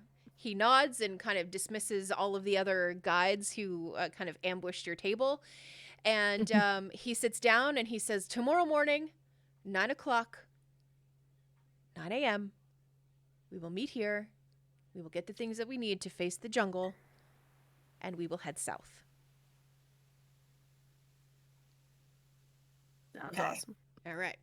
So with that, we are going to wrap up for this week. You guys can level up to level 5. And yay! Wow. Yeah. What level is he? Level 5? I'm not sure what level he is actually. I've got to Hopefully he's higher than 5. maybe. Maybe he's would hope one. so. Maybe he's one. Who knows? But yeah, so we'll pick up there next week with you guys shopping for your expedition supplies. You already have all of the bug ointment that was available in Port Nyanzaru. So you don't have to worry about that anymore, but he will have some very good advice for you about things that you need to buy. So be prepared for that. Sweet. Hooray! Hugh Hackenstone. I like it. I like the name. Yeah, me too, right? Hackenstone. Yeah. Yeah, I was leaning towards him or the tabaxi. Yeah. Like the tabaxi. Yeah. No, Did like the tabaxi, but I think my character doesn't really like them. I'm sorry. No, it's all cool. I was leaning towards them too, but You know why? Because I'm the size of a mouse, basically, and tabaxi Oh, yeah. kind of, point. yeah. Good You point. know, I feel a little threatened. well, Right? it hasn't come up yet. But no, I'll save it for later. Never mind. Okay. Yeah, so this is the map of Cholt. So all of this white area is all stuff that hasn't been explored or mapped. Well, it's been explored, but nobody has bothered to mark it on a map or anything like that. Just to Yeah, let you no know. one's actually like charted it. Yeah, just to Oh let wait, you know. so the continent or whatever, it's all south of us. Yes. Yeah, pretty much. And here I thought we were lucky and we're off to the side or something. Yeah, I forgot right. what it looked like. Yeah. So this is the map that Syndra Sylvain actually gave you guys in Yep. the beginning. Was this map? So Dots. Okay. yep, those are called hexes. So I've got to read up about how because the hexes work different than.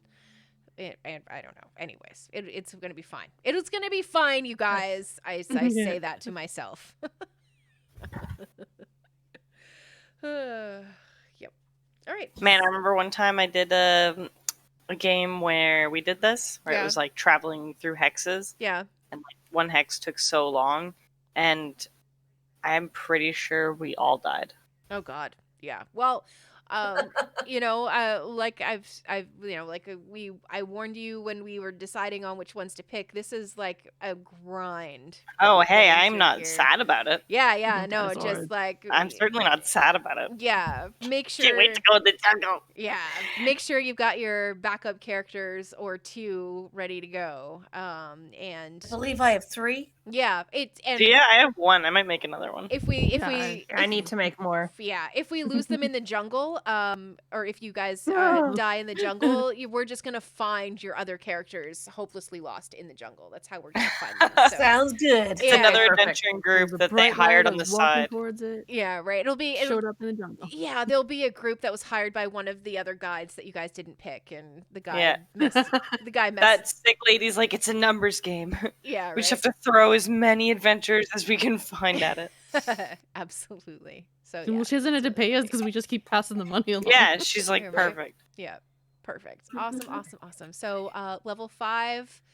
And we'll probably get you guys some kind of +1 something, or something along those lines when we do our bit of getting ready to head into the jungle shopping there in the next couple of weeks. So Did you say we're leveling up to 5? yes, level 5. Okay, my gin is really hitting me right now. Oh, amazing. maybe Ooh, we should play for another half hour. My God. Because Tipsy Janet is a pretty fun Janet, let's be honest. Right? Yeah. Yes, she is. Yeah. I miss all of Yeah, I our don't- tipsy sessions. Oh my gosh, me too. Right? I Yeah. know. Our games in person. Oh, the drinks. I was just thinking about, And because we food. ran the Madhouse of Tasha's Kiss with Warlocks and Whiskey, and I got to tell you guys about this. So we finally, remember how we had to stop playing that one because of the boozy Yeah. watermelon and all of that stuff? Yeah. Finally Yes. got to finish it. But to my surprise, they defeated Tasha in like 10 minutes. And I was like, Yeah. I was like, Oh, I was like, crap. Now what? So we had to launch into another one shot that I had nothing prepped for. Oh my God, it was horrifying. It was You horrifying. did really well. Oh God, it was really rocky there for about 45 minutes, but wow. I listened to it afterwards. I felt horrible that night. Oh My yeah. God, I was sick all day. Yeah. Are you feeling better? Yeah. Yeah. Yeah, it Oh, was good. just it was not Was not COVID, right? No, not COVID. Phew. Yeah. No. Migraine stuff. No, if I get that, I'm gonna wind up in the hospital with my pre-existing conditions. Yeah, I'd be in the hospital. Yeah. All right. Mm. Okay, well, on that note, we're going to sign off on the stream, but I want you guys to stay on with me for just about like 5 minutes. I just want to talk about a couple of things. First. Guys, thank you so much for sticking with us today. I hope you enjoyed the dinosaur races as much as we did. And if you can clarify how betting works, that would be amazing. You can drop us a line on Facebook, on our Twitter at Wizards and Wine, and of course you can drop us a line right here on this video on Pop Culture Cosmos on Twitch. So until I guess what's the date of our next session? It'll be April 9th. Will be our next session for Wizards and Wine. We will be getting ready to head out into the jungle and hopefully get through maybe our first hex. I don't know. We'll see what happens. But don't forget, there's a lot of great shows and games that you can join here on Pop Culture Cosmos. You can also join our Discord. I apologize for the dogs barking in the background if you guys can hear that. We have tomorrow is Mitch. He takes over the weekends, and he has the Tales from the Everlasting City, which is a Midgard campaign from Kobold Press. He also runs Curse of Strahd on Sunday mornings, bright and early Sunday mornings. So if an earlier game time is your speed, you'll just want to check that out. You can find the Pop Culture Cosmos Discord and join that as well.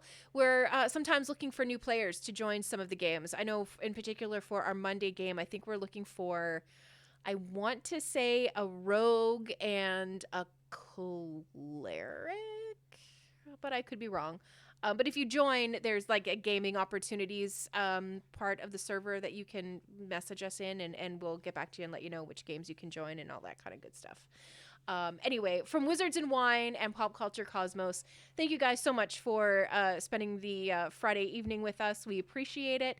And until next time, you guys, always drink responsibly, always carry a D20, and stay safe in the jungles of Cholt.